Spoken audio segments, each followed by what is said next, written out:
সেদিন মানুষগুলো বিক্ষিপ্ত পতঙ্গের মতো নিক্ষিপ্ত হবে, পাহাড়গুলো ভেঙে খান খান হয়ে যাবে, তুলার মতো পাহাড় ধ্বনিত হতে থাকবে, তুলার মতো। সুবহানাল্লাহ পড়ে। মানুষগুলো ছিটকে পড়বে।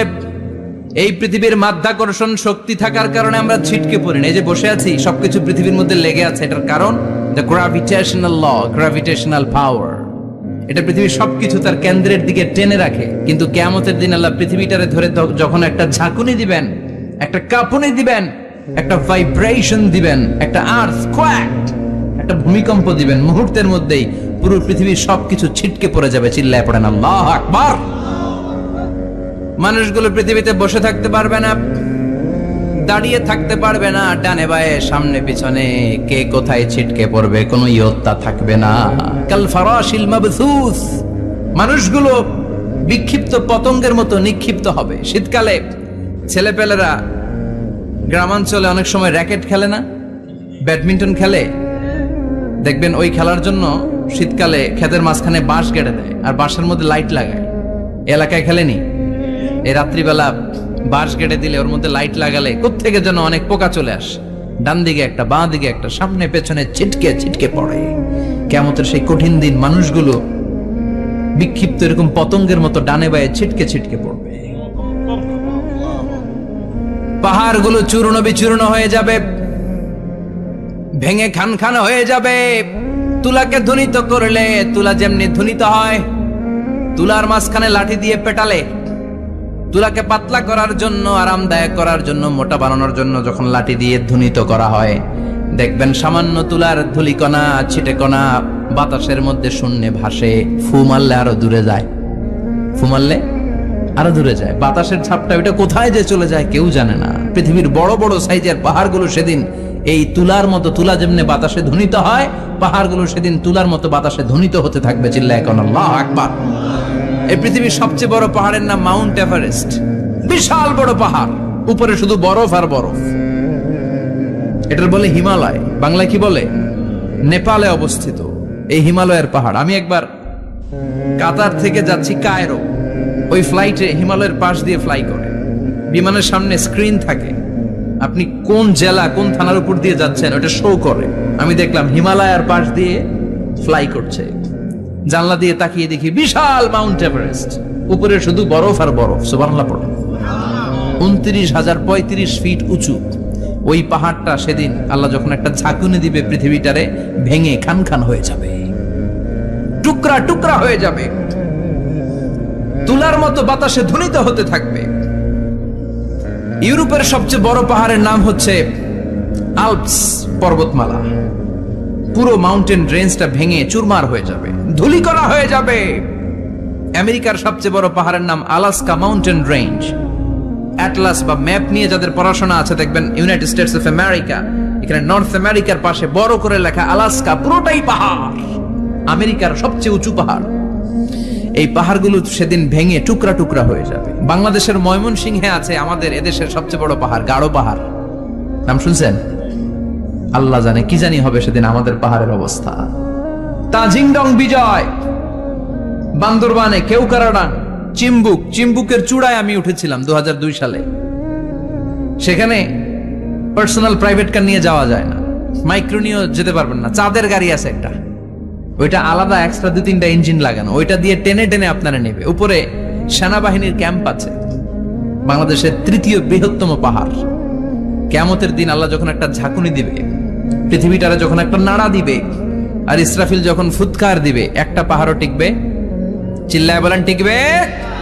এজন্য আল্লাহ বললেন ইযা যুলজিলাতিল আরদু জিলজালাহা ওয়া আখরাজাতিল আরদু আসকালাহা ইযা রুজ্জাতিল আরদু রাজ্জাও ওয়া বুসাতিল জিবালু বাসসা। সেদিন যখন আল্লাহ একটা ভূমিকম্প তৈরি করবে, পৃথিবীটাকে যখন নাড়িয়ে দিবে, কাঁপিয়ে দিবে, একটা পাহাড়ও টিকবে না, সবগুলো পাহাড় তুলার মতো ধ্বনিত হতে থাকবে। মানুষগুলো ছিন্ন বিচ্ছিন্ন হয়ে ডানে বায়ে ছিটকে পড়বে। চন্দ্র সূর্য আলো থাকবে না, মানুষের চোখগুলো ছানা বড়া হয়ে যাবে। ফাইদা বারিকাল বাসারু ওয়া খাসাফাল কামারু ওয়া জুমিআশ শামসু ওয়াল কামারু ইয়াকুলুল ইনসানু আইনাল মাফার। চাঁদে আলো থাকবে না, সূর্যে আলো থাকবে না, প্রক্সিমা সেন্ট্রাইতে আলো থাকবে না, আলফা সেন্ট্রাই এ, আলফা সেন্ট্রাই বি, ইটা ক্যারিনা, ব্যাটেল জিউস, অ্যান্ড্রোমেডা, একটার ভেতরেও সেদিন আলো থাকবে না, সবগুলো অন্ধকার হয়ে যাবে। সাগরের পানির মধ্যে সেদিন দাউ দাউ করে আগুন জ্বলবে। সেই দিনটার নাম হচ্ছে আল কারিআ। মাল ওমা আদরাকা মাল। মানুষগুলো পাগল হয়ে যাবে। কেউ থাকবে তখন টয়লেটে, ইমাজিন কেমন ভাবে আল্লাহ নকশা এঁকেছেন। কেউ থাকবে টয়লেটে, কেউ থাকবে ক্ষেত খামারে, কেউ থাকবে অফিস আদালতে, কেউ থাকবে রান্নাঘরে, কেউ থাকবে মৌজ মাস্তির ভেতরে। ঠিক তখনই কিয়ামত হয়ে যাবে, কেউ পার পাবে না। সবার মুখে একটা চিৎকার, আইনাল মাফার। পালাবো কোথায়? কিয়ামতটা শুধু পৃথিবীর একদিকে অনুষ্ঠিত হবে না, গোটা বিশ্বব্যাপী হবে, তাই না? নাকি বাংলাদেশে কিয়ামত শুরু হইলে সৌদিতে হবে না? হ্যাঁ, আমেরিকাতে হবে না, সুইজারল্যান্ড, ইন্দোনেশিয়া, অস্ট্রেলিয়া, গোটা বিশ্বব্যাপী একসাথে কিয়ামতের ভয়ঙ্কর দৃশ্যের অবতারণা ঘটবে। চিল্লা এখন ঠিক কিনা? মা তার ছেলেরে চিনবে না, দুধের বাচ্চাকে রেখে মা পালাবে। দুধের বাচ্চা, যে বাচ্চা দুধ খায়, ব্রেস্ট ফিডিং বেবি, এই বাচ্চারা রেখে মা কোনো দিকে যায়? ডানে বায়ে কোথাও সরতে চায় না, ব্যথানি পায়, কষ্টনি পায়। এই দুধের বাচ্চাটারে ধাক্কা মেরে মা দিবে দৌড়। তাহলে কি ভয়ঙ্কর ঘটনা সেদিন ঘটবে। 3 মাসের 4 মাসের পেটের ভেতরে অপরিপক্ক বাচ্চা, এখনো পরিপূর্ণ হয় নাই, হাত পা ভালোভাবে গজায় নাই, ছোট্ট একটা গোশতের টুকরা। হসপিটালে এরকম যতগুলো নারী থাকবে, কিয়ামতের ভীতিকর অবস্থা দেখে মুহূর্তের মধ্যে সব অপরিপক্ক বাচ্চাগুলো ডেলিভারি হয়ে যাবে। এক ধাক্কায় 3 মাসের বাচ্চাটার হাত পা গজায় নাই এখনো ঠিক মতো, এক ধাক্কায়, এক ভূকম্পনে, এক কাঁপুনির চোটে পেটের সব বাচ্চাগুলো খালাস হয়ে যাবে, ডাক্তার ছাড়া, ইনজেকশন ছাড়া। আল্লাহ বললেন সেদিনটার নাম হলো আল কারিআ। মাল ওয়া মা আদরাকা মাল। ইয়াউমা ইয়াকুনুন নাসু কাল ফারাশিল মাবথুস। মানুষগুলো নিক্ষিপ্ত হবে। ওয়া তাকুনুল জিবালু কাল আহিনিল মানফুশ। পাহাড়গুলো তুলার মতো ধ্বনিত হতে থাকবে। এখন উপরের দিকে তাকালে কি সুন্দর নীল আকাশ দেখা যায়, সেদিনে আকাশও থাকবে না। ইয়াউমিন নাতবিস সামাআ কা তায়্যি সিজিল্লিল কুতুব। কাগজের পৃষ্ঠা যেমনি তোমরা ভাঙো, কাগজ যেমনি হাতের মুঠোয় নিয়ে তোমরা গুটিয়ে ফেলো, সেদিন এই বিশাল 7 আকাশটারও হাতের মুঠোয় নিয়ে গুটিয়ে ফেলবে কে? কুতুব। Can you imagine? আপনি কি কল্পনা করতে পারেন এই দৃশ্যপট যখন ঘটবে গোটা বিশ্বব্যাপী কি মেসাকার হবে?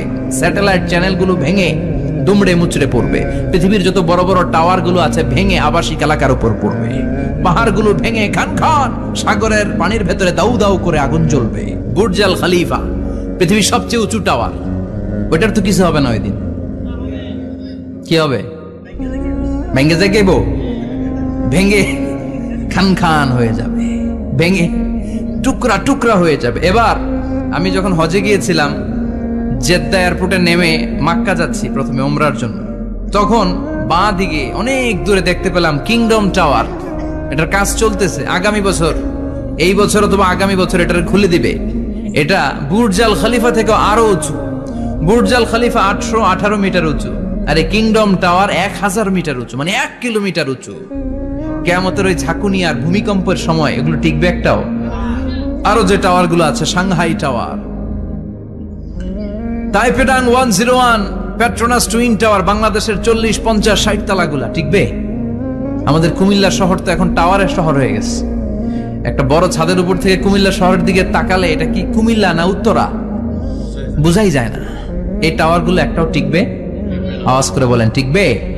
সে কথাই আল্লাহ বললেন, আল কারিআতু মাল কারিআতু ওয়া মা আদরাকা মাল কারিআ ইয়াউমা ইয়াকুনুন নাসু কাল ফারাশিল মাবথুস ওয়া তাকুনুল জিবালু কাল আহিনিল মানফুশ। কি দৃশ্য আল্লাহ আঁকলেন। প্রথমে একটা সাইরেন দেয়া হবে, দেয়ার সাথে সাথে ভেঙে চুরে সব সারখার, মানুষগুলো পাগলের মতো দৌড়াবে। ওমা হুম বিসুকারা ওয়ালাকিন্না আযাবাল্লাহি শাদীদ। মানুষগুলোর দৌড়াদৌড়ি দেখলে মনে হবে যে মাতালের মতো দৌড়াচ্ছে, রেড ওয়াইন খেয়ে, উইস্কি খেয়ে, মদ খেয়ে পাগলের মতো দৌড়াচ্ছে। আসলে মদ খায় নাই, উইস্কিও খায় নাই। সেদিন আল্লাহর আযাব এত ভয়ঙ্কর হবে, মানুষগুলো সব হয়রান হয়ে যাবে। মানুষগুলো পাগলের মতো দৌড়াবে। সাগরের পানিতে দাউ দাউ করে আগুন, স্যাটেলাইট ভেঙে খান খান, বিল্ডিং গুলো ভেঙে ভেঙে পড়ছে, পাহাড়গুলো ধ্বনিত হচ্ছে, গোটা বিশ্বব্যাপী বিকট আওয়াজ।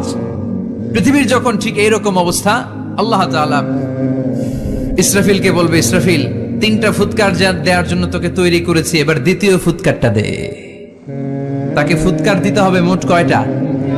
আরো জোরে বলেন। সে কেবল একটা দিয়েছে, এবার দ্বিতীয় ফুৎকার দিবে। দ্বিতীয় ফুৎকার যখন সে দিবে, মুহূর্তের মধ্যে পৃথিবীর মধ্যে যত মানুষ আছে সবগুলো মরতে শুরু করবে। একটার পর একটা মালাকুল মাউত রুহু কবজ করতে শুরু করবে। মরবেন না শুধু একজন, চিল্লায় বলেন তিনি কে? কুল্লু মান আলাইহা ফানি ওয়া ইয়াবকা ওয়াজহু রাব্বিকা যুল জালালি ওয়াল ইকরাম ফাবিআইয়ি আলাই রাব্বিকুমা তুকাল্লিবান। পৃথিবীর মধ্যে যা যা তোমরা দেখো সব হয়ে যাবে ফান। সব কি? ফান।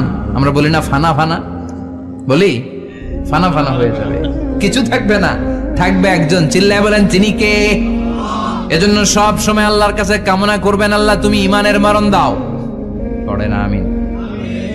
ও আল্লাহ তুমি আমাদেরকে শাহাদাতের মরণ দাও। পড়ে না আমিন।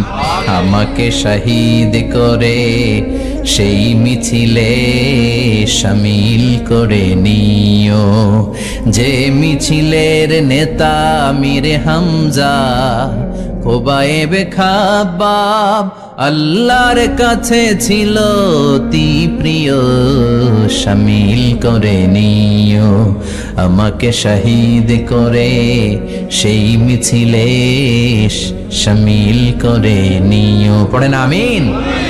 বিশ্বনবী বলেন, শাহাদাতের তামান্না নিয়ে যদি, অন্তরে শাহাদাতের ইচ্ছা নিয়ে যদি, শাহাদাতের তামান্না নিয়ে যদি কেউ বিছানার মধ্যে ডায়রিয়া রোগে আক্রান্ত হয়েও মারা যায়, হার্ট অ্যাটাক করেও মারা যায়, স্ট্রোক করেও যদি মারা যায়, কিন্তু অন্তরে যদি শাহাদাতের তামান্না থাকে, কিয়ামতের ময়দানে শহীদদের সাথে তারে দাঁড় করাবে কে?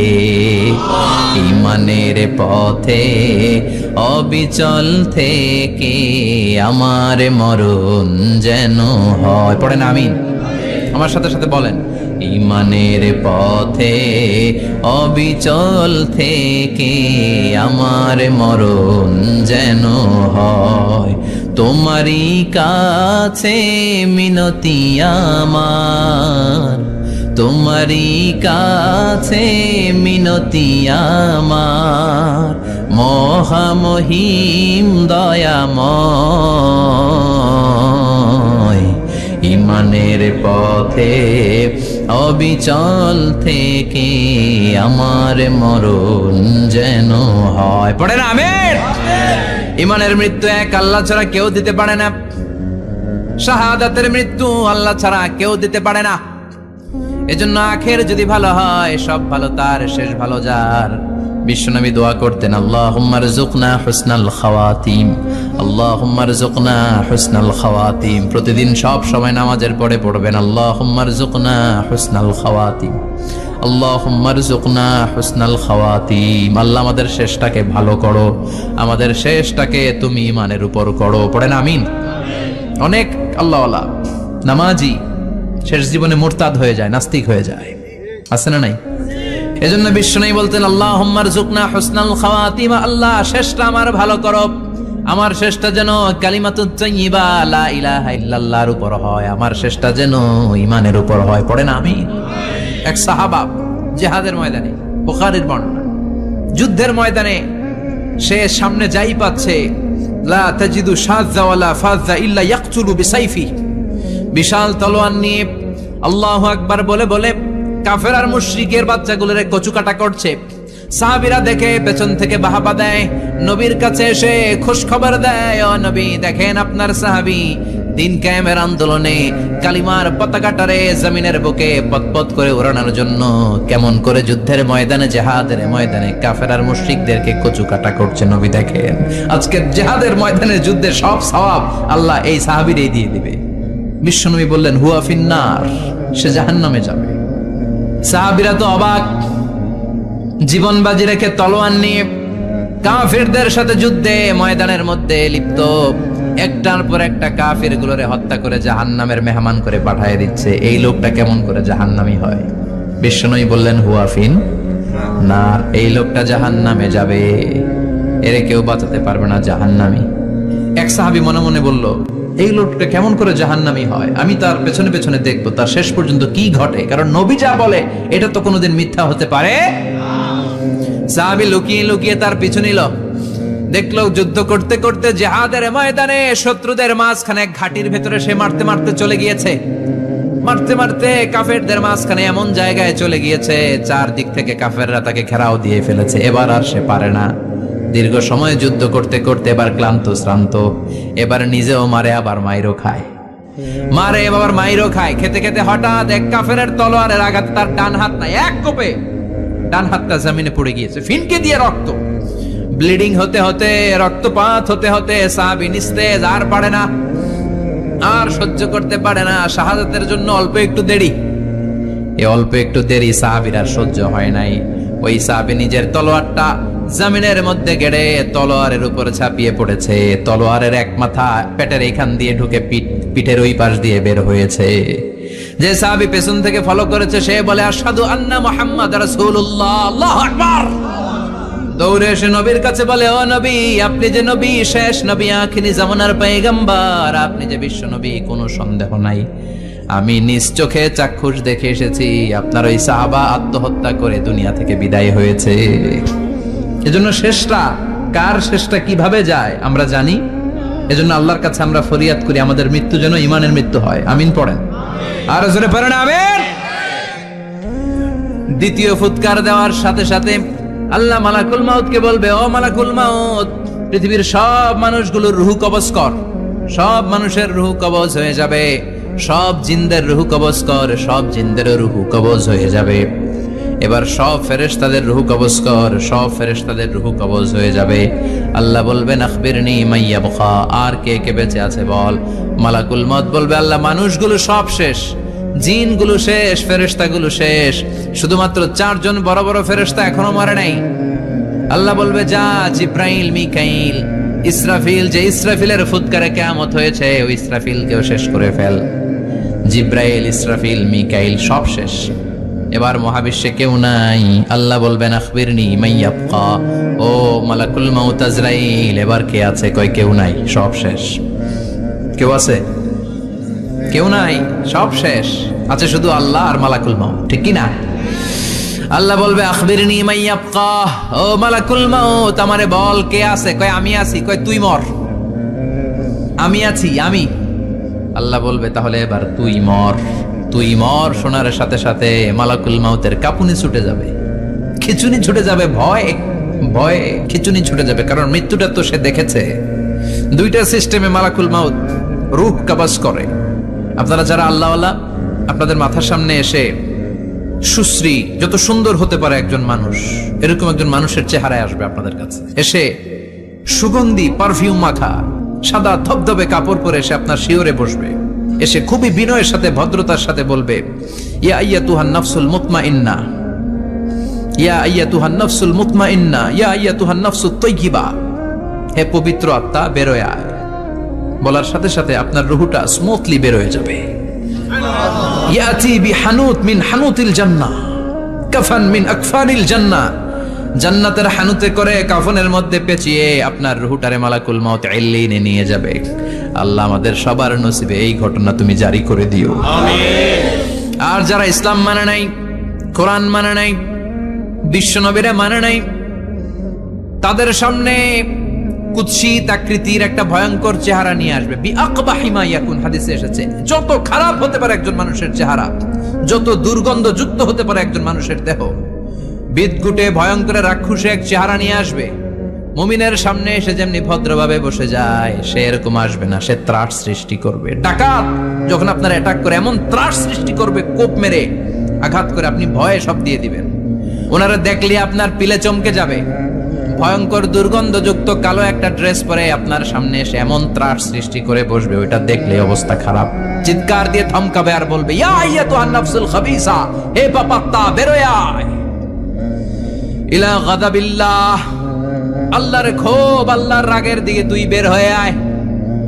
মুমিনের আত্মাটা যেমনি স্মুথলি বের হয়ে এসেছে, কাফেরের আত্মাটা বলার সাথে সাথে বেরোতে চাইবে না।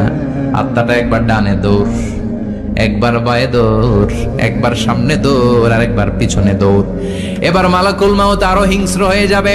পা থেকে টান মেরে সারা দেহ থেকে খিচুনি দিয়ে পুরো দেহটারে চাপতে চাপতে জীবিত একটা ছাগলের চামড়া জীবিত অবস্থায় তার দেহ থেকে উল্টো দিকে টেনে টেনে বের করলে যেমন কষ্ট হয়, একজন কাফেরের রুহু দেহ থেকে টেনে হিচড়ে মালাকুল মাউত বের করে ফেলবে।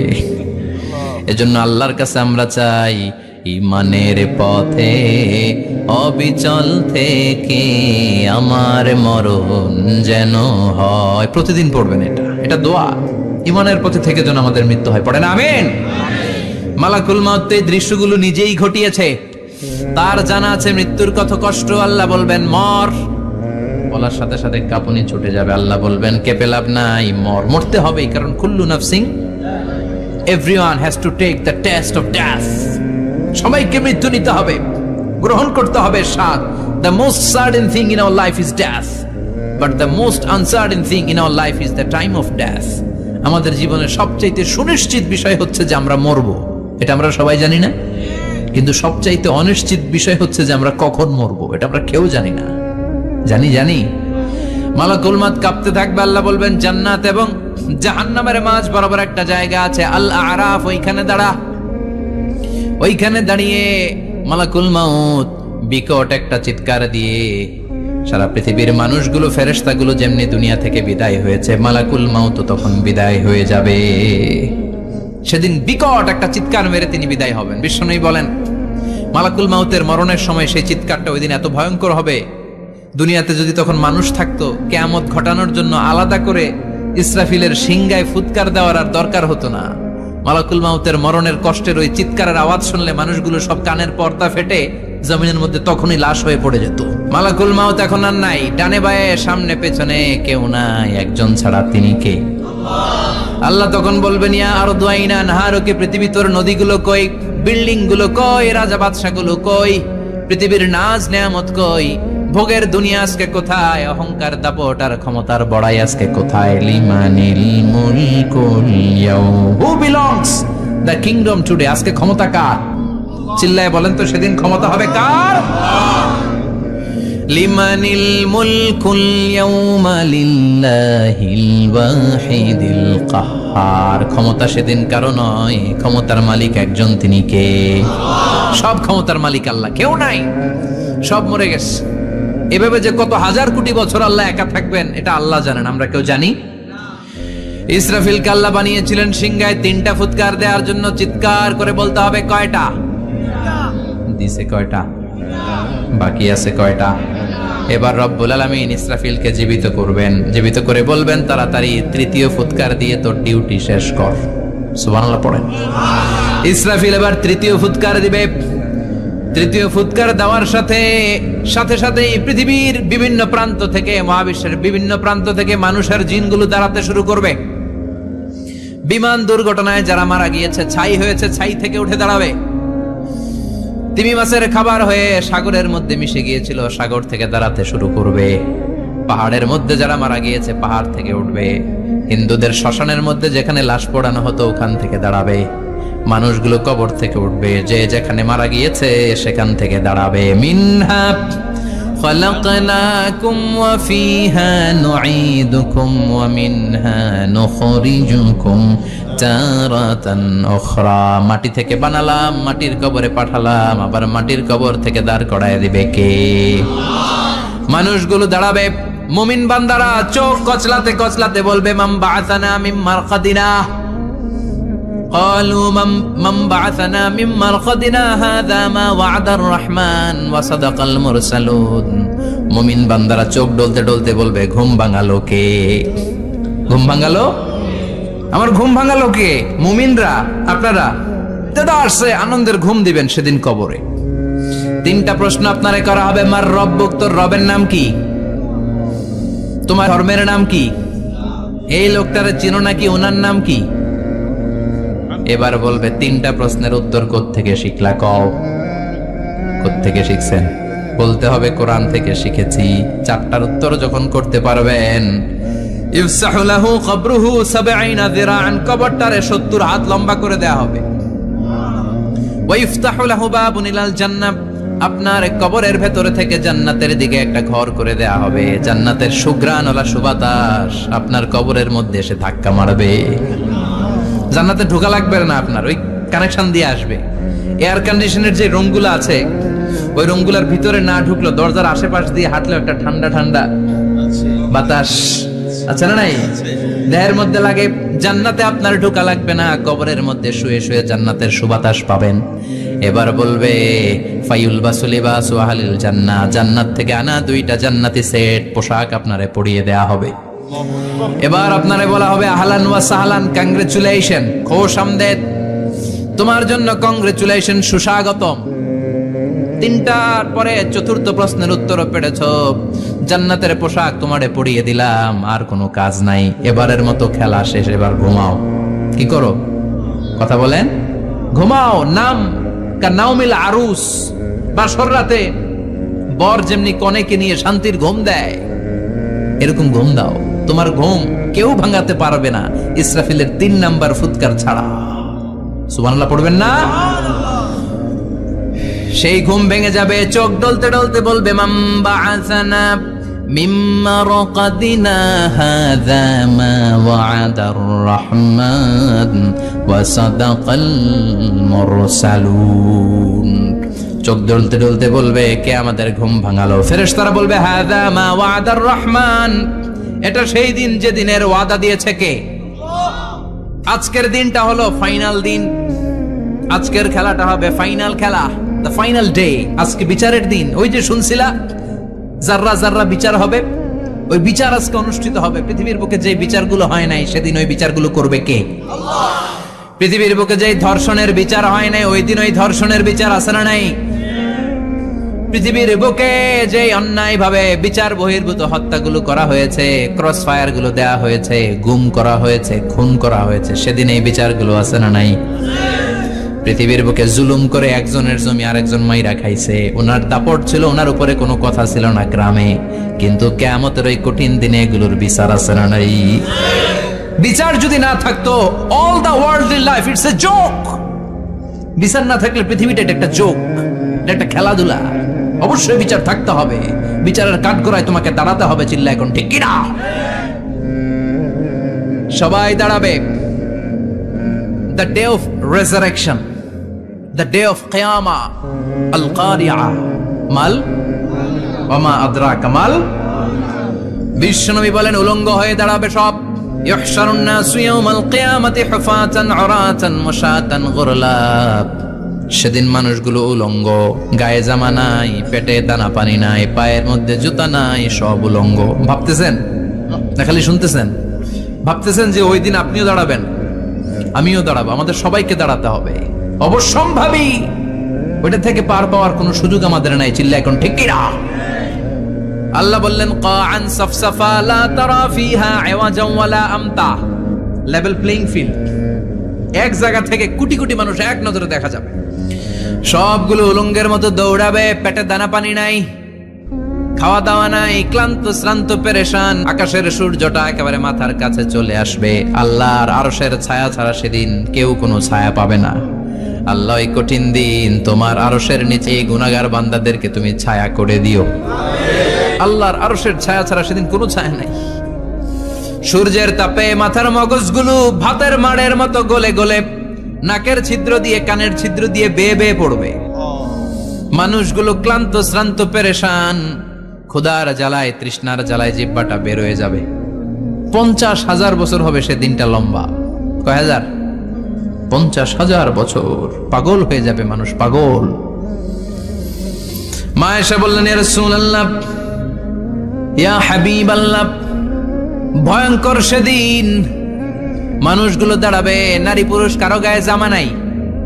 তাহলে কি মানুষের লজ্জা লাগবে না? Don't they feel any shy, any shame? No shame, কোনো লজ্জা থাকবে না? কাপড় না থাকলে লজ্জা লাগার কথা না? মায়ে সেটাই বললেন, নবী, ওই কঠিন দিন কারো গায়ে জামা নাই, তাহলে কি লজ্জা শরমের কোনো ব্যাপার নাই?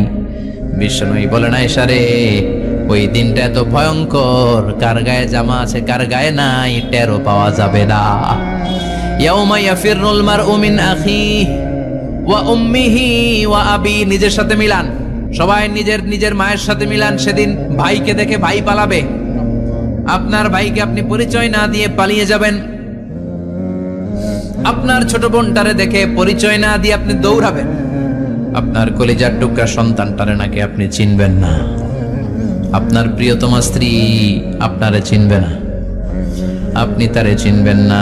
বাবা আপনারে পরিচয় দিবে না, মা পরিচয় দিবে না। যেই মা ছেলের জন্য নিজের জীবন বিলিয়ে দেয়, আছে না নাই? যেই বাবা ছেলের সন্তানের কল্যাণের জন্য নিজের জীবনটারেও বিলিয়ে দিতে কুণ্ঠাবোধ করে না, ওই বাবা ছেলেরে পরিচয় দিবে না। মা মেয়েরে চিনবে না, বন্ধু বন্ধুরে চিনবে না, পীর সাহেব মুরিদরে চিনবে না, মুরিদ পীর সাহেবরে চিনবে না, মুসল্লি ইমাম সাহেবকে চিনবে না, ইমাম মুসল্লিকে চিনবে না, নেতা কর্মীরে চিনবে না, কর্মী নেতারে চিনবে না, কেউ কাউরে চিনবে না। সাধারণ মানুষ আপনারে কি করবে?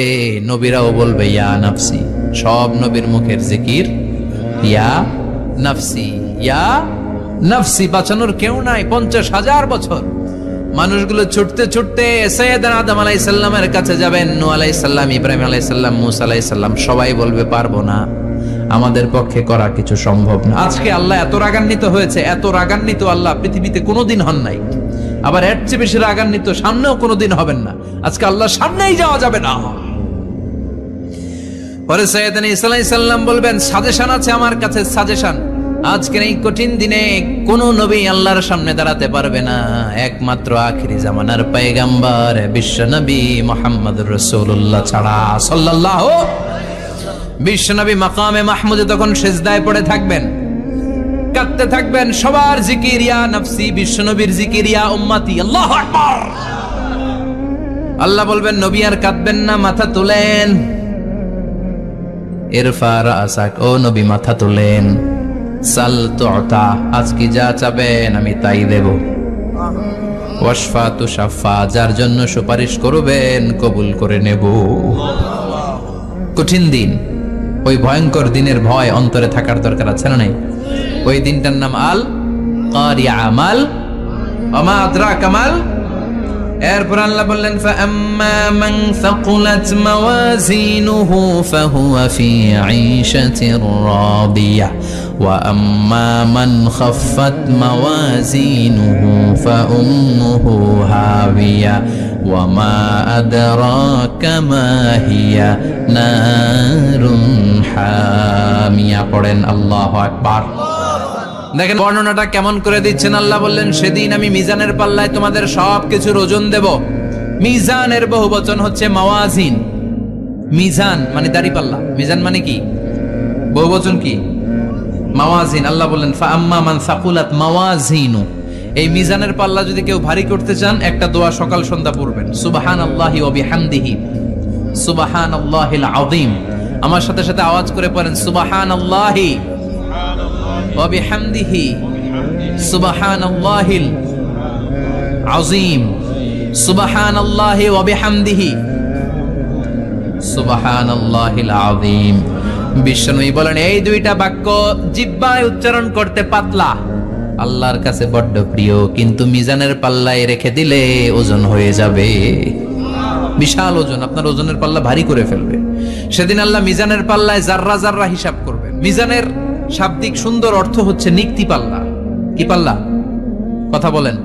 মিজানের পাল্লার শাব্দিক বাংলা অর্থ হচ্ছে, সুন্দর অর্থ হচ্ছে নিক্তি পাল্লা।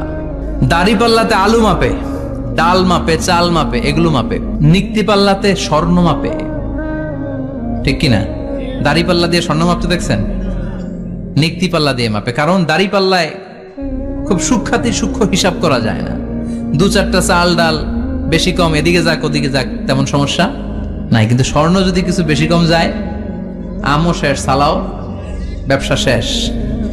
ক্রেতা পেয়ে গেলে উনি লাভবান, আমি পেয়ে গেলে আমি লাভবান। এজন্য স্বর্ণ মাপতে হয় নিক্তি পাল্লা দিয়ে। নিক্তি পাল্লার এখন মিটার বের হয়েছে, ওটার মধ্যে একটা চুল ছিঁড়েও যদি আপনি 2-3টা চুল ফেলে দেন, ওইটা ওজনে এসে যাবে, পয়েন্ট এত এত, এটার ওজন আছে। সুবহানাল্লাহ পড়েন। আল্লাহ এরকম নিক্তি পাল্লা সেদিন দাঁড় করাবে, যে নিক্তি পাল্লার ভেতরে আল্লাহ জাররা জাররা হিসাব করবে। ফামাইয়া আমাল মিসকালা জাররাতিন খাইরান ইয়ারা। জাররার উদাহরণ আমি এরকম দেই, শীতের দিন সকালবেলায় যাদের টিনের ঘর আছে, দেখবেন টিনের ঘরে উপরে ছিদ্র আছে, ওই ছিদ্র দিয়ে সূর্যের আলো ঘরে ঢুকে। ঘরে ঢুকলেই দেখবেন ঘরের কোথাও আলো নাই, কিন্তু এই টিনের ছিদ্র দিয়ে সূর্যের চিকন একটা আলো ঘরে ঢুকেছে। ওটা সামনে গেলে দেখবেন যে ওই আলোটার মধ্যে পাতলা পাতলা ধুলা বালি উঠতেছে। ঘরের কোনো ধরনের বাজে কথা, মন্দ কথা, অশালীন কথা, অশ্লীল কথা আমরা মুখ দিয়ে উচ্চারণ করব। কোনো ধরনের বাজে স্ট্যাটাস, মন্দ স্ট্যাটাস, অশালীন স্ট্যাটাস আমরা ফেসবুকে দিব।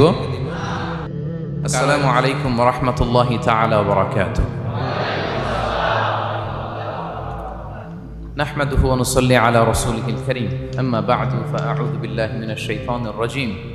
বিসমিল্লাহির রহমানির রহিম। ওয়াকাতিলু ফি সাবিলিল্লাহিল্লাযীনা ইউকাতিলুনাকুম ওয়া লা তা'তাদু ইন্নাল্লাহা লা ইউহিব্বুল মু'তাদিন। সাদাকাল্লাহুল আযীম। রাব্বি ইশরাহ লি সাদরি ওয়া ইয়াসসির লি আমরি ওয়াহলুল উকদাতাম মিন লিসানি ইয়াফকাহু কওলি।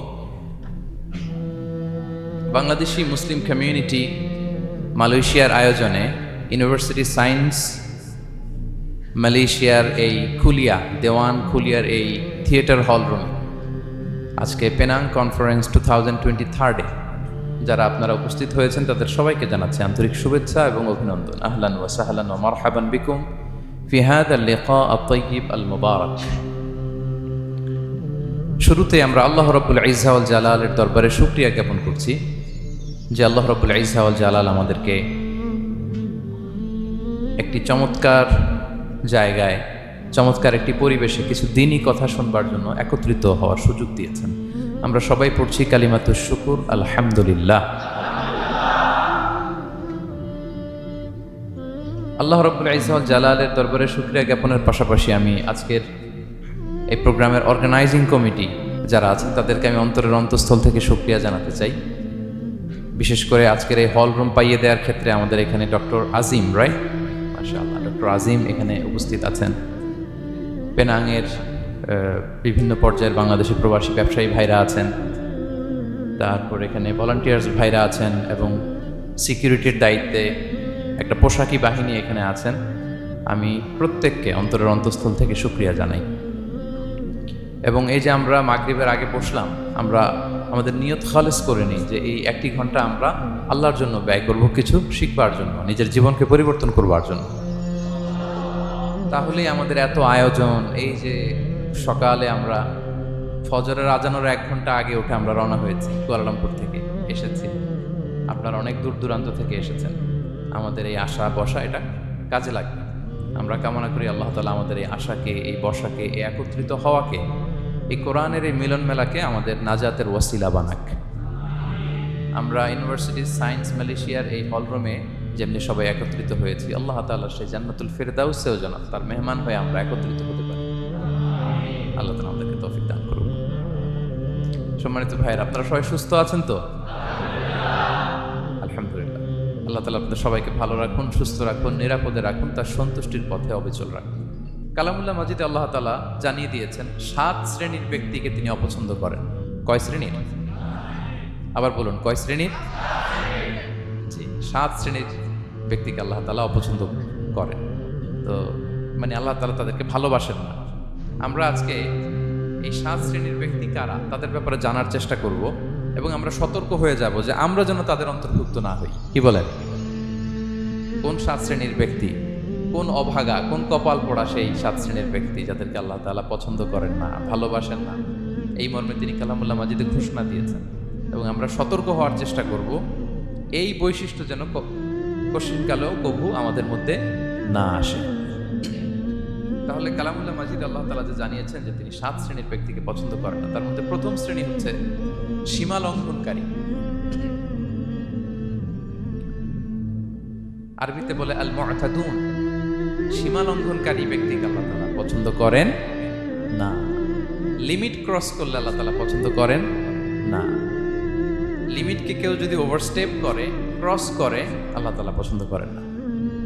সীমা লঙ্ঘনকে তিনি মোটেও পছন্দ করেন না। এবং মজার ব্যাপার হচ্ছে, আল্লাহ কেউ কোনো অন্যায় করলেই সাথে সাথে পাকড়াও করেন না। কেউ ভুল করলেই আযাব দেন না। কেউ নাফরমানি করলেই আযাব পাঠান না। আল্লাহ অনেক সময় দেন, অনেক সময় দেন। শুধরে যাবার অনেক টাইম সে পায়, তারপরও যখন সে লিমিট ক্রস করে তখন আল্লাহ ধরেন। আল্লাহ সব সময় ধরে না, ধরলে ছাড়ে না। ধরে ধরে ধরে না, ধরলে আল্লাহ ছাড়ে না। আল্লাহ সব সময় ধরবে না। এবং যে সমস্ত জাতিগোষ্ঠীকে এই পৃথিবীতে আল্লাহ তাআলা আযাব দিয়ে ধ্বংস করেছেন, তাদের স্টোরি যদি আমরা খেয়াল করি, আমরা দেখব যে তাদেরকে আল্লাহ অনেক সুযোগ দিয়েছেন ভালো হওয়ার, শুধরে যাওয়ার। কিন্তু তারা আল্লাহর আদেশ অমান্য করতে করতে করতে করতে যখন লিমিট ক্রস করে ফেলছে, একটা সবকিছুর একটা লিমিট থাকে, কি বলেন? We all should know all limits. আপনাকে জানতে হবে যে আপনি কতটুকু পর্যন্ত করতে পারবেন, কতটুকু আপনার সীমানা। You should know your limit. এই লিমিটটা আপনার জানতে হবে। তারা যখন লিমিট ক্রস করেছে, আল্লাহ আযাব দিয়েছে। আপনারা সামুদ জাতির নাম শুনেছেন? তাদের কাছে আল্লাহ তাআলা একজন নবী পাঠিয়েছিলেন, নাম হচ্ছে সালেহ আলাইহিস সালাম। আল্লাহ নবী সালেহ আলাইহিস সালাম, তিনি তাদেরকে দাওয়াত দিলেন যে হে আমার জাতিগোষ্ঠীর লোকেরা, এক আল্লাহর ইবাদত করো। তারা অবাধ্য হলো। তিনি সত্যের পথে আহ্বান করলেন, তারা এই কথা শুনলো না। একটার পর একটা আল্লাহর পায়গাম আসে, তারা অবাধ্য হয়, তারা অবাধ্য হয়, তারা আল্লাহ তাআলার আদেশকে মানে না। সবশেষে সামুদ গোত্র, তারা আবার খুব শক্তিশালী ছিল। তারা পাহাড় কেটে আর্কিটেকচার করে, ডিজাইন করে কিভাবে আবাসন তৈরি করতে হয় পাহাড়ি এলাকায়, মাউন্টেইন এলাকায় কিভাবে আবাসন তৈরি করতে হয়, এটার ব্যাপারে এক্সপার্ট ছিল। তো তারা সালেহ আলাইহিস সালামকে বলল, সালেহ তুমি পাগল, তুমি জাদুকর, তুমি যে আল্লাহর কথা বলছো আমরা মানবো এক শর্তে, যদি এই পাহাড়ের ভেতর থেকে 10 মাস গর্ভধারিণী একটা উট যদি বের করে আনতে পারো, এমন একটা শি ক্যামেল উট যদি বের করে আনতে পারো, যেই উটের পেটের ভেতরে একটা বাচ্চা থাকবে এবং উটটা পাহাড় থেকে বের হয়েই বাচ্চা ভূমিষ্ঠ করবে, এরপরে উটের দুধ যেন আমরা খেতে পারি, তুমি যদি এটা দেখাইতে পারো তাইলে বুঝবো তুমি সত্য নবী।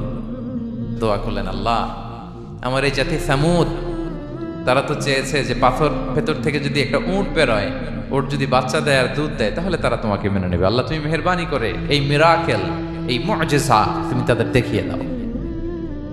আল্লাহ তাআলা দোয়া কবুল করলেন। হাজার হাজার মানুষের সামনে চাক্ষুষ দিবালোকের মুহূর্তে পাথর ভেঙে একটা উট বেরিয়ে এলো বিশাল আকৃতির, এবং 10 মাস গর্ভধারিণী উট, সাথে সাথে এই উট বেরিয়ে বাচ্চা প্রসব করল, এবং সাথে সাথে এই ওলান থেকে উটের দুধ বেরোতে লাগলো। হাজার হাজার লোক এটার ওলান থেকে দুধ নিয়ে তারা তৃপ্ত হল। আচ্ছা, এই মুহূর্তে তাদের কি করা উচিত ছিল বলেন তো? আশহাদু আল্লা ইলাহা ইল্লাল্লাহ ওয়া আশহাদু আন্না মুহাম্মাদুর রাসূলুল্লাহ ওয়া আশহাদু আন্না সালিহান নাবিয়্যুল্লাহ, এটা পড়া দরকার ছিল না?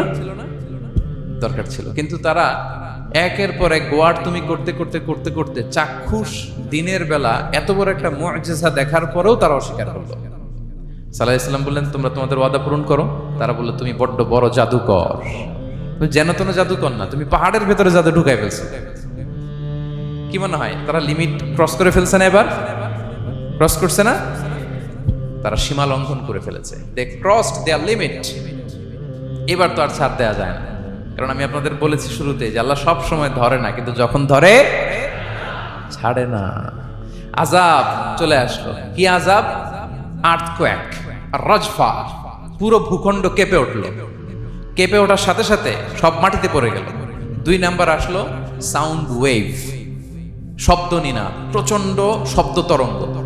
জিবরাইল আলাইহিস সালাম ওই এলাকার উপরে এসে এমন জোরে এক চিৎকার মারলেন, ওই চিৎকারে সামুদ গোত্রের প্রতিটি লোক কানের পর্দা ফেটে মুহূর্তের মধ্যে লাশ হয়ে জমিনে পড়ে রইল। Because they cross their limit. তারা তাদের লিমিট ক্রস করেছে। আর যারা লিমিট ক্রস করে, যারা সীমা লঙ্ঘন করে, তাদেরকে আল্লাহ তাআলা পছন্দ করেন না। আপনারা লূত আলাইহিস সালামের নাম শুনেছেন? উনি আল্লাহর একজন নবী ছিলেন। ওনাকে আল্লাহ তাআলা জর্ডান, বর্তমানে যে জর্ডান দেশ আছে, সেখানে পাঠিয়েছিলেন। একটা কমিউনিটি ছিল সাদুম কমিউনিটি। ওই সাদুম কমিউনিটিতে তিনি এসেছিলেন। তিনিও দাওয়াত দিলেন, ইয়া কওমি ইবুদুল্লাহ মা লাকুম মিন ইলাহিন গায়রু, হে আমার কওমের লোকেরা, আল্লাহর ইবাদত করো, আল্লাহকে মেনে নাও। ওরা অস্বীকৃতি জানালো। সত্যের পথে আহ্বান করলেন, অস্বীকৃতি জানালো। ওরা ওদের পাশ দিয়ে ক্যারাভেন যেত, কাফেলার লোকেরা ডাকাতি করত। ডাকাতির শাস্তির ব্যাপারে তিনি ভয় দেখালেন, তারা নিবৃত হলো না। এমনকি তারা সমলিঙ্গের প্রতি যৌন আকর্ষণ বোধ করতো, নাউযুবিল্লাহ। হোমোসেক্সুয়ালিটি, এখন একটা গ্রুপ আছে দেখবেন যে রংধনু নিয়ে মিষ্টি মিষ্টি কথা শোনায় বিশ্বব্যাপী। তাদের সাইন হচ্ছে রংধনু, রেইনবো। তারা ছেলেতে ছেলেতে বিয়ে, মেয়েতে মেয়েতে বিয়ে, এটাকে প্রমোট করে, নাউযুবিল্লাহ মিন যালিক। আমাদের এই মুসলিম সমাজে যেন এই আবর্জনা প্রবেশ করতে না পারে, আমাদেরকে সচেতন থাকতে হবে, ঠিক কিনা? এই সাদুম কমিউনিটির একটা বদ অভ্যাস ছিল, তারা ছেলেতে ছেলেতে বিয়ে করত, পুরুষে পুরুষে। আল্লাহ নবী লূত আলাইহিস সালাম তাদেরকে বুঝালেন যে পৃথিবীতে কেউ এই পাপ কাজ করেনি। প্রাণীদের মধ্য থেকেও একটা পুরুষ প্রাণী একটা পুরুষ প্রাণীর প্রতি আকৃষ্ট হয় না। তোমরা আশরাফুল মাখলুকাত হয়ে কিভাবে এই কাজ করো, তোমরা থামো। তিনি নানাভাবে হৃদয় নিংড়ানো ভাষা দিয়ে দাওয়াত দিলেন, কিন্তু তারা মানল না। তারা এই পাপ কাজ করতেই লাগলো, করতেই লাগলো, করতেই লাগলো। আল্লাহ তাআলা ফেরেশতা পাঠিয়েছিলেন ওনার কাছে পুরুষের আকৃতিতে। তারা এই আল্লাহর পাঠানো ফেরেশতাদের সাথে এই অপকর্ম করার প্ল্যান করেছিল। তারা মনে করেছিল সাধারণ মানুষ, আসলে এগুলো ছিল কি আল্লাহর ফেরেশতা। তো আল্লাহর ফেরেশতার সাথে যেহেতু এরকম পাপ কাজের চিন্তা করেছে, তার মানে দে ক্রস দেয়ার লিমিট। কি বলেন? সীমা লঙ্ঘন করে ফেলছে। আযাব, পানিশমেন্ট তাদের জন্য অবধারিত হয়েছে। আল্লাহ তাআলা শাস্তি দিলেন। কি শাস্তি দিলেন? সিম্পল। জিবরাইল আলাইহিস সালাম এসে পুরো শহরটাকে উঠাইয়া উল্টায় ফেলে দিলেন। আল জাযাউ মিন জিনসিল আমাল, যে যেরকম পাপ করে তার শাস্তি এরকম। ওরাও স্বাভাবিক মানুষের যে নেচার, এটার উল্টায় ফেলছে। কি বলেন? পুরুষ আকৃষ্ট হবে, সেক্সুয়াল অ্যাট্রাকশন ফিল করবে নারীর প্রতি, নারী পুরুষের প্রতি। এই যে নেচারকে উল্টাইছে না, আল্লাহকে তোদের শহরটারে উল্টাই দিলাম। জিবরাইল আলাইহিস সালাম এসে পুরো সাদুম শহরটাকে আকাশে উঠিয়ে একটা আছাড় মারলেন, আপসাইড ডাউন। উপরের অংশ চলে গেল নিচে, সব মাটির অতল গহ্বরে। ফাজআলনা আলিয়াহা সাফিলাহা ওয়া আমতারনা আলাইহিম মিন সিজারাতিন মিন সিজিলিম মানদুদ। আল্লাহ বললেন, উপরের অংশ নিচে নিয়ে নিলাম, পুরো শহরটারে উল্টে দিলাম, আর পাথর বৃষ্টি বর্ষণ করলাম, সব শেষ। ওই জায়গাটা আজও আছে, ওইটা জর্ডান এবং ইসরায়েলের সীমান্তে। এটাকে এখন বলে মৃত সাগর, আল বাহরুল মাইয়িত আরবিতে, ইংরেজিতে বলে ডেড সি। কি সি? Dead sea. মৃত সাগর কেন? কারণ ওখানে কোনো প্রাণী জন্মায় না। ওই সাগরে কোনো মাছ নাই, কোনো ব্যাঙ নাই, এমনকি কোনো শ্যাওলাও নাই। গজবের জায়গা। লবণের density at least 10 times more than the natural sea. সাধারণ সাগরের পানিতেই তো কত লবণ, আমরা মুখে নিলে রাখতে পারি এত লবণ। ওইটার চেয়ে কমপক্ষে 10 গুণ বেশি লবণ রাখত। গজবের জায়গা, আযাবের জায়গা। এবং আযাব কেন এসেছে? দে ক্রস দেয়ার লিমিট, তারা সীমা লঙ্ঘন করেছে। আর ইন্নাল্লাহা লা ইউহিব্বুল মুতাদিন, আল্লাহ তাআলা সীমা লঙ্ঘনকারীকে পছন্দ করেন না। আরেকজন নবীর কথা বলে এই পয়েন্টটা শেষ করি। মুসা আলাইহিস সালাম, ফেরাউনের হেদায়েতের জন্য আল্লাহ তাআলা মুসা আলাইহিস সালামকে পাঠিয়েছিলেন। তিনি নানাভাবে তার ভাইকে নিয়ে দাওয়াত দিতে লাগলেন, কিন্তু ফেরাউন এই কথা মানে না। ফেরাউন বলে, তুমি যে নবী, প্রমাণ কি? মুসা আলাইহিস সালাম বলেন, দেখো এই যে আমার হাতে লাঠি। উনি এমন নবী ছিলেন, উনি লাঠি মাটিতে রেখে দিলে ওটা মুহূর্তে সাপ হয়ে যেত। তো মাটিতে তিনি লাঠি রাখলেন, এটা মুহূর্তে সাপ হয়ে গেল, যে এই যে আমি নবী। মানে না, বললেন আরো কিছু দেখা। তো মুসা আলাইহিস সালাম বগলের এখান থেকে হাত উঁচু করলে নূরের ঝলকানি হাতের মধ্যে দেখা যেত। উনি নূরের ঝলকানি দেখালেন, এরপরও মানে না। এরকম একটার পর একটা আল্লাহ নবী মুসা আলাইহিস সালাম মুআজিজা দেখাতে লাগলেন, কিন্তু ফেরাউন মানে না। শুধু মানে না এতটুকুই না, সবশেষে আল্লাহ নবী মুসা আলাইহিস সালামকে অ্যাসাসিনেশন, হত্যার পরিকল্পনা করলো তারা, যে বনি ইসরাইল, মুসা এবং মুসার অনুসারী যারা আছে দুনিয়া থেকে সরাই দিতে হবে। ধরো মুসারে, ধরো মুসার অনুসারীদের ধরো। ধাওয়া পাল্টা ধাওয়া শুরু হলো। আল্লাহ নবী মুসা আলাইহিস সালাম বনি ইসরাইলকে নিয়ে বাঁচার জন্য ছুটলেন। ছুটতে ছুটতে সামনে লোহিত সাগর। দেখেন, একে তো আল্লাহর বিধান মানে নাই, এরপরে একটার পর একটা মুআজিজা আসলো, সেটাও মানে নাই। এখন নবীরে হত্যার জন্য ছুটছে। কি মনে হয় সীমা লঙ্ঘন হয়েছে একটু? একটু হয়েছে না অনেক? আল্লাহু আকবার। আল্লাহ বলেন ফাআগরাকনাল আখারিন, আমি মুসা এবং বনি ইসরাইলকে বাঁচাই দিলাম, ফেরাউন সহ তার দলবলকে সাগরে ডুবায় মারলাম। শুধু ডুবাই মারে নাই, আল্লাহ বলে ফাল ইয়াউমা নুনাজ্জিকা বিবাদানিকা লিতাকুনা লিমান খালফাকা আয়া। ফেরাউনকে লোহিত সাগরে তো ডুবিয়েছেই। আল্লাহ বলেন ফেরাউন, তোর অনুসারী যারা পৃথিবীতে থাকবে, তোর চালা চামুন্ডা যারা থাকবে, তোর খালাতো ভাই চাচাতো ভাই যারা দুনিয়াতে বেঁচে থাকবে, তাদের জন্য তোর লাশটারে আমি শুটকি বানিয়ে রাখলাম up to the day of judgement. কিয়ামত পর্যন্ত ফেরাউনের লাশটা মিশরের জাতীয় জাদুঘরে ড্রাই বডি হিসেবে আছে। আমি নিজে দেখে এসেছি নিজ চোখে, মমিফাইং করে শুটকি বানায় রাখছে। এভাবে পৃথিবীতে যতগুলো জাতিগোষ্ঠীকে আল্লাহ তাআলা আযাব দিয়ে ধ্বংস করেছে, তার কারণ হচ্ছে সীমা লঙ্ঘন। তার কারণ কি? প্রিয় ভাইরা, আমরা যেন আমাদের লাইফস্টাইলের দিকে একটু খেয়াল করি যে এই সীমা লঙ্ঘনের কাতারে আমরা চলে আসলাম কিনা, আমরা চলে আসলাম কিনা, আমাদেরকে খেয়াল রাখতে হবে। আল্লাহ তাআলা সীমা লঙ্ঘনকারীকে পছন্দ করেন না। ইন্নাল্লাহা লা ইউহিব্বুল মু'তাদিন, তিনি সীমা লঙ্ঘনকারীদেরকে পছন্দ করেন না।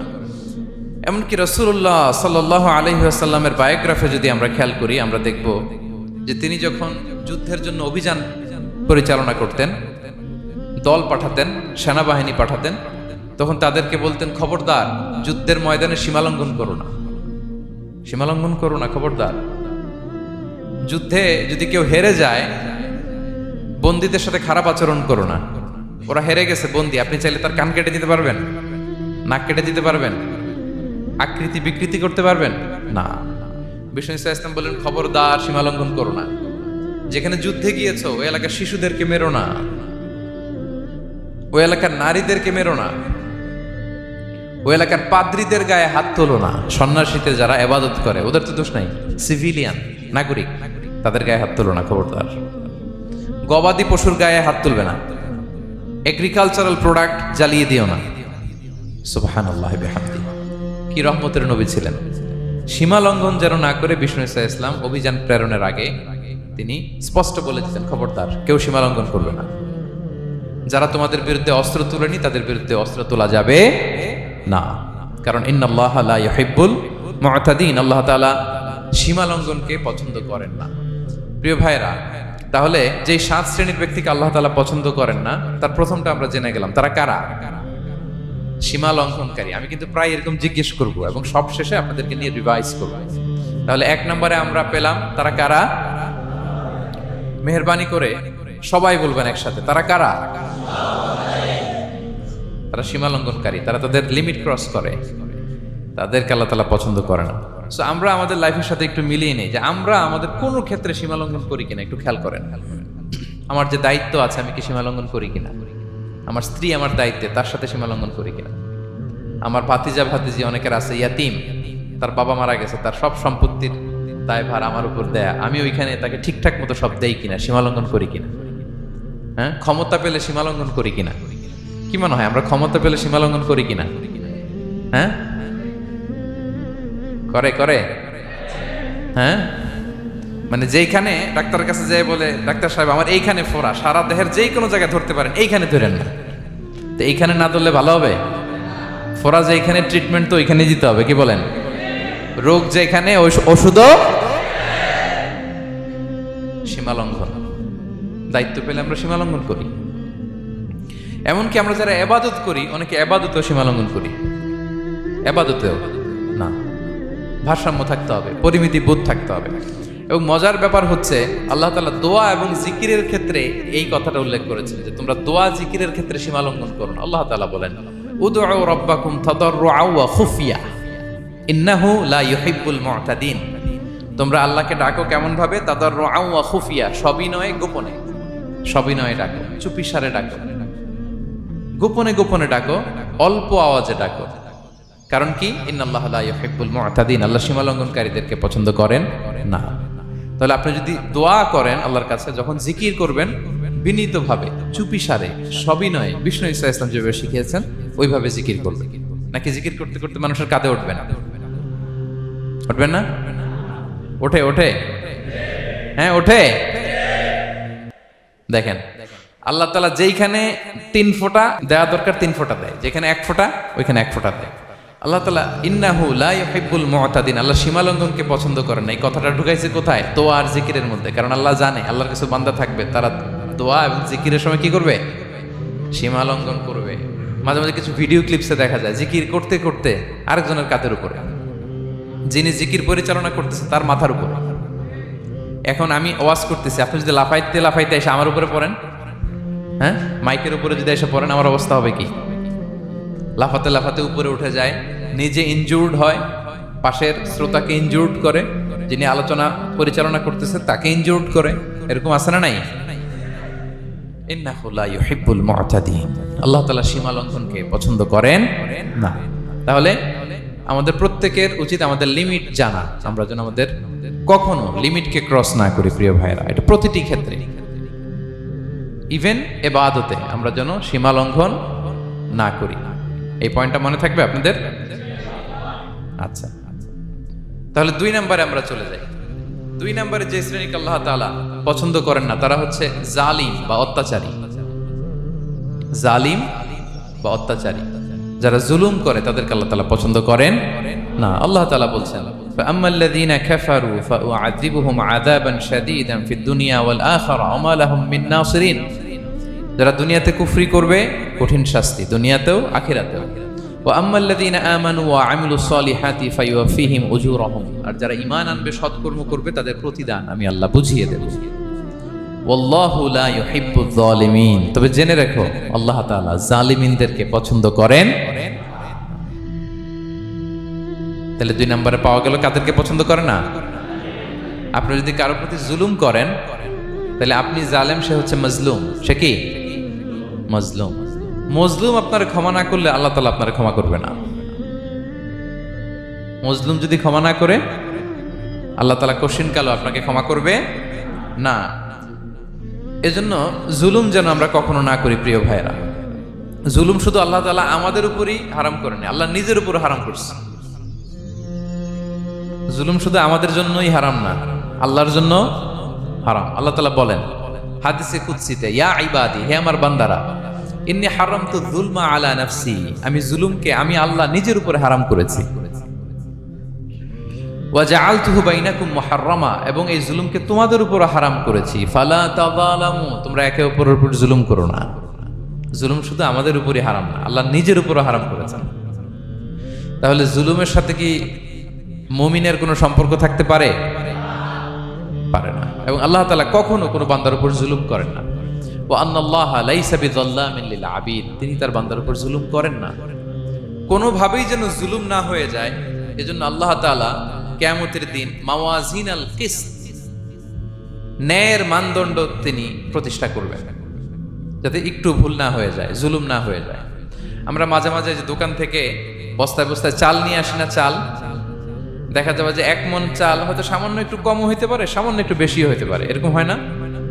দেখবেন যে দিছে 10 কেজি, বাসায় এসে দেখবেন যে 10 কেজির চেয়ে একটু বেশি, একটু সামান্য বেশি কয়েক গ্রাম, অথবা 10 কেজির চেয়ে সামান্য কয়েক গ্রাম কম। এরকম হয়ে যায় না? মানুষ তো আমরা, কি বলেন? কিন্তু আল্লাহর নিক্তি পাল্লায়, মিজানের পাল্লায় এরকম হবে নাকি? হবে? হবে? আল্লাহ বলে না, মাওয়াজিনাল কিসত, ন্যায়ের মানদণ্ড সেটা। ফামাইয়া আমাল মিসকালা যাররাতিন খায়রান ইয়ারা, যাররা পরিমাণ ভালো করেছো তো সেটাও ওজন দেয়া যায় ওই পাল্লায়। সুবহানাল্লাহ পড়বেন না? ওমাইয়া আমাল মিসকালা যাররাতিন শাররান ইয়ারা,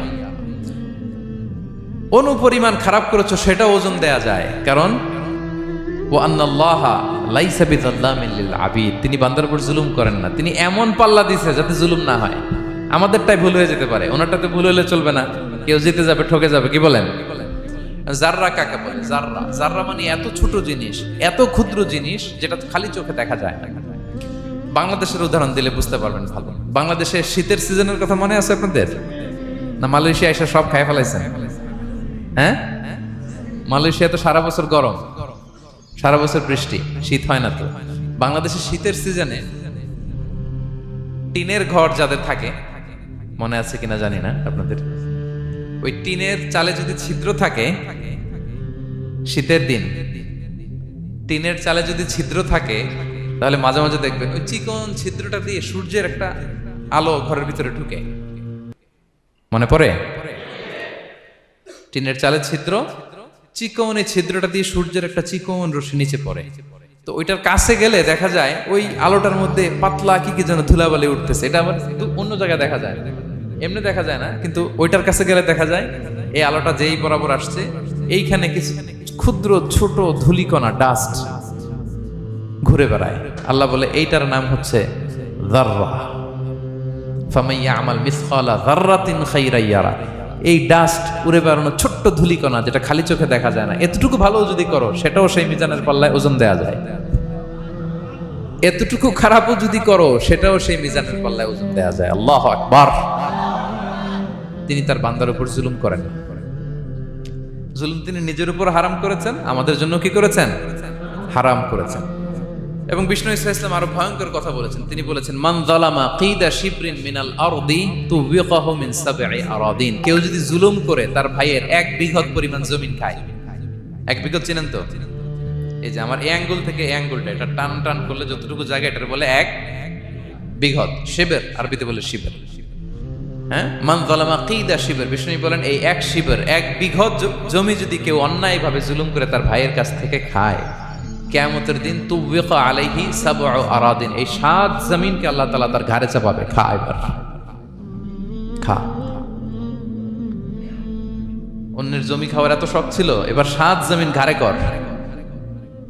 কিয়ামতের ময়দানে আপনার দেহটারে বিশাল আকৃতির করা হবে, এই 7 জমিনকে আপনার কাঁধে তুলে দেওয়া হবে।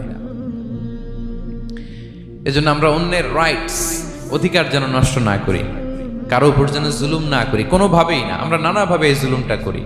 আমরা প্রায় দাদার সম্পত্তি থেকে ফুফুদেরকে বঞ্চিত করি, বাবার সম্পদ থেকে বোনদেরকে বঞ্চিত করি। হ্যাঁ, নিজের ভাই আরেক ভাইকে, আপন ভাই ভাইকে বঞ্চিত করে, জুলুম করে। এরকম দৃশ্যপট আমাদের সমাজে আছে না নাই বলেন তো? কিয়ামতের দিন আল্লাহর সুপ্রিম কোর্টের কাঠগড়ায় হিসেব দিতে হবে। আর এই জালিমদেরকে আল্লাহ তাআলা পছন্দ করেন না। এবং সবচেয়ে ভয়ঙ্কর ব্যাপার হচ্ছে, আপনি যখন কারোর উপর জুলুম করেন, ওই মাজলুম আর আল্লাহর মাঝখানে কোনো ফারাক থাকে না। আল্লাহ ওই ফারাকের পর্দা উঠায় নাই। বিষ্ণুই বলেন, ইত্তাকি দাওয়াতাল মাজলুম, তোমরা মজলুমের বদদোয়াকে ভয় করো, খবরদার। কারণ ফাইন্না লাইসা বাইনাহা ওয়া বাইনাল্লাহি হিজাব, তার আর আল্লাহর মাঝে কোনো পর্দা থাকে না। দোয়া করলেই ওটা আরশে যেয়ে কবুল হয়ে যায়। আল্লাহ তাআলার চারিপাশে অনেক পর্দা আছে। কেউ কেউ বলে 70,000 নূরের পর্দা। 70,000টা সহিহ হাদিস দ্বারা সাব্যস্ত না, কিন্তু অসংখ্য অগণিত পর্দা, এবং পর্দাও এটা নূরের পর্দা। আচ্ছা বলেন তো, জানলা দিয়ে বাইরের আলো ঠেকাতে আমরা দেয়ালে জানালায় কি লাগাই? পর্দা লাগাই। পর্দাটা কিসের তৈরি? মোটা কাপড়ের, যাতে করে ওই আলো না আসে। কিন্তু আল্লাহর চারদিকে যে পর্দা, ওই পর্দাটা কিসের? নূরের, আলো। ওনার পর্দায় আলো দিয়ে তৈরি। সুবহানাল্লাহ বললেন না? বিষ্ণু বলেন, ইত্তাকি দাওয়াতাল মাজলুম, মজলুমের বদদোয়াকে ভয় করো। ফাইন্না লাইসা বাইনাহা ওয়া বাইনাল্লাহি হিজাব, কেউ যখন মজলুম হয়ে কেঁদে বদদোয়া করে, তার আর আল্লাহর মাঝে ওই পর্দা থাকে না। বদদোয়া করছে, ডাইরেক্ট কবুল। খবরদার আমার পেনাঙ্গের ভাইয়েরা, আমরা যেন জালিম না হই। In it's any form, operation in it's any form, যেই কোনো ভাবে, যেই কোনো ক্ষেত্রে, যেই কোনো ধরনের হইতে পারে জুলুম। কাউকে আপনি ছোট্ট কোনো কাজে ঠকালেন, বন্টন নীতিতে ঠকালেন, হ্যাঁ, জমি মেরে দিয়ে ঠকালেন, আমানত মেরে দিয়ে ঠকালেন, ইন ইটস এনি ফর্ম যদি জুলুম করে থাকেন, খবরদার। মজলুমের কান্না কখনো বৃথা যায় না। মজলুমের কান্না কখনো বৃথা যায় না। জীবনের কোনো না কোনো সময়ে এর প্রায়শ্চিত্ত আপনাকে করতে হবে। জীবনের কোনো না কোনো সময়ে এর প্রায়শ্চিত্ত করে আপনাকে মরতে হবে। তাহলে কোনো বিশ্বাসী কি জালিম হতে পারে? কারণ ইন্নাল্লাহা লা ইউহিব্বুল যালিমিন, আল্লাহ তাআলা জালিমদেরকে পছন্দ করেন না। তাহলে জুলুমের সাথে আমাদের কোনো সম্পর্ক আছে? হ্যাঁ, কোনো সম্পর্ক আছে। তাহলে 2 শ্রেণীর ব্যক্তির কথা আমরা জানলাম যাদেরকে আল্লাহ পছন্দ করেন না। 1 নাম্বার, প্রথমটা কে ছিল? সীমা লঙ্ঘনকারী, লিমিট যে ক্রস করে, ইন্নাল্লাহা লা ইউহিব্বুল মুআতাদিন। 2 নাম্বার কি জানলাম? হ্যাঁ, জালিম, অত্যাচারী, অপ্রেসর। অপ্রেসরকে আল্লাহ তাআলা পছন্দ করেন না। তাহলে এই 2টারে আমরা নো বলে দিলাম আজকের এই কনফারেন্স রুমে। আওয়াজ করে বলেন তো সবাই, নো। এই লিমিট ক্রস আর জুলুম নো, চলে গেছে, খালাস। এবার 3 নম্বরে দেখি আল্লাহ কাদেরকে পছন্দ করেন না। 3 নম্বরে আল্লাহ তাআলা অহংকারী দাম্ভিক লোককে পছন্দ করেন না। অহংকারী, আমাদের তো অহংকার টহংকার নাই না? আছে অহংকার? আছে। কিসের অহংকার বলেন? টাকার, আর ক্ষমতার, আর সৌন্দর্যের, আর হ্যাঁ পাওয়ার, সোশ্যাল পাওয়ার। এই যে অহংকার, অহংকারের খাঁচা থেকে মুক্ত রাখো আমাদেরকে তুমি প্রভু হয়ে, পড়েন আমিন। এটা একটা ভয়ঙ্কর খাঁচা। আচ্ছা, অহংকার করার আমাদের আছে কি বলেন তো? কিছুই নেই। আল্লাহ বলে ওয়া খুলিকাল ইনসানু দাঈফা, তোমাদেরকে আমি দুর্বল করে তৈরি করছি। আমরা দুর্বল, শুধু দুর্বল না, দুর্বলের ঘরের দুর্বল। আমার বাপ ছিল দুর্বল, আমার দাদা ছিল দুর্বল, আমরা 14 গোষ্ঠী কি? হাল আতা আলাল ইনসানি হিনুম মিনাদ দাহরি লাম ইয়াকুন শাইআম মাযকুরা। আল্লাহ বলেন একটা সময় ছিল উল্লেখ করার মতো তোমার কিছুই ছিল না। আজকে তো এত লম্বা চড়া মানুষ, আমরা কিছুই ছিলাম না। আমার বর্তমানে বয়স চলে 36, 37। তা আজ থেকে 37 বছর আগে আমি কি ছিলাম? আমার অস্তিত্বই ছিল না, আমার কোনো নাম ছিল না, আমার কোনো গ্রাম ছিল না, আমার কোনো অ্যাড্রেস ছিল না, আমার কোনো পরিচিত ছিল না। আজ থেকে আরো 37 বছর পরে একটু খেয়াল করেন তো, এখন তো 37, আরো 37 ধরেন বাঁচলাম। এরপরে আমি দুনিয়া, দুনিয়া থাকবে কিন্তু আমি নাই। আজকে কার জন্য আটকে আছে দুনিয়ার কাজ বলেন তো? আপনার দাদার জন্য, আপনার নানার জন্য। তো আপনাকে লাগে কেন? আপনাকে লাগে? লাগে না তো আমাকে। আমি দুনিয়া, একদিন কিছুই ছিলাম না। আল্লাহ বলেন হাল আতা আলাল ইনসানি হিনুম মিনাদ দাহরি লাম ইয়াকুন শাইআম মাযকুরা। তুমি কিছু ছিলা, একটা সময় কিছুই ছিলা না, উল্লেখ করার মতো তুমি কিছুই ছিলা না।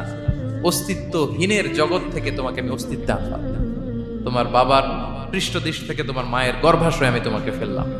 সেখানে আমি আল্লাহ তোমাকে একটু একটু করে তিলে তিলে বড় করলাম। 9 মাস 10 মাস পরে মায়ের পেট থেকে দুনিয়াতে তুমি আসলে। দেখেন তো দুনিয়ায় আসার পরে আমাদের অবস্থাটা কি? কাপড় নাই, চোপন নাই, এভাবে চলে আসছি। আসার পরে কেউ যদি মুখে খাবার তুলে দেয় তাইলে খাইতে পারি, হ্যাঁ, তাও লিকুইড খাবার, এদিক দিয়ে দিলে এদিক দিয়ে পড়ে যায়, খালি মুছতে হয়। মেহমান একজন এসে আদর করে কোলে নিচে পেশাব করে দিছি ভরাইয়া, আছে না নাই? হয়েছে না, হয়েছে না এরকম? আদর করে একটা কোলে নিছেন, এখনই না ডায়াপার আসছে মিয়া। আজ থেকে 10 বছর আগে এগুলো ছিল নাকি? প্যাম্পাস ডায়াপার ছিল, এই কাঁথা টাতা নিয়ে কোলে নেওয়া লাগতো, তারপরে দিছে ওদিক দিয়ে, জামা টামা ভিজে শেষ। ইভেন রাসূল সাল্লাল্লাহু আলাইহি ওয়াসাল্লামের কোলেও এরকম বাচ্চারা পেশাব করে দিছে, এরকম হাদিস আছে। আদর করে মায়েরা বাবারা আসলেই তো তার বাচ্চাকে রাসূল সাল্লাল্লাহু আলাইহি ওয়াসাল্লাম কোলে দিতেন, পেশাব করে দিতেন। তো কার কোলে উঠছে এটাও জানি না, পেশাব করে ভরাই দিচ্ছে। পেশাব পায়খানা করে সয়লাভ। লিকুইড দিলে খেতে পারি, শক্ত কিছু খেতে পারি না। এই তো আমি, এই তো আমার ক্ষমতা। একজন যে বললেন ক্ষমতার অহংকার, এই তো ক্ষমতাটা তো এতটুকু। এরপরে যখন জোয়ান হয়েছে, এখন তো জোয়ান, এখানে একটা ভূমিকম্প হইলে কি অবস্থা হবে বলেন তো জোয়ানদের?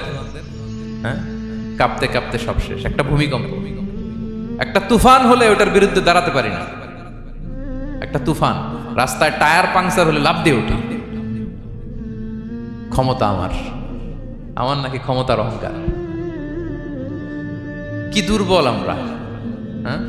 কুকুর আমাদেরকে কামড় দিলে আমরা কুকুরের কামড়ও দিতে পারি না, ঠিক কিনা? মশা যে কামড়া, এটা ধরতে না পারলে কিছু করতে পারি? কামড় মাইরা দিছে দৌড়। বল্লা পোকা এটা যদি কামড় দিয়ে দৌড় দিয়ে কিছু করতে পারেন? তো কিসের ক্ষমতা আপনার? এরপর আবার যদি 70-80 বছর হায়াত পাই, আবার আগের মতো যেখানে বসি ওইখানেই ডাইরেক্ট, আছে না নাই?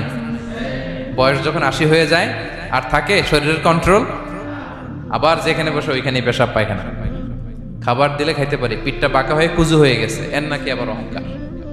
সাজে অহংকার, সাজে অহংকার, সাজে একজনের। আওয়াজ করে বলতে হবে তিনি কে? 3 নম্বরে অহংকার দাম্ভিককে আল্লাহ পছন্দ করেন না। প্রিয় ভাইরা, আল্লাহ বলেন কারুনের ঘটনাকে আল্লাহ এখানে এনেছেন।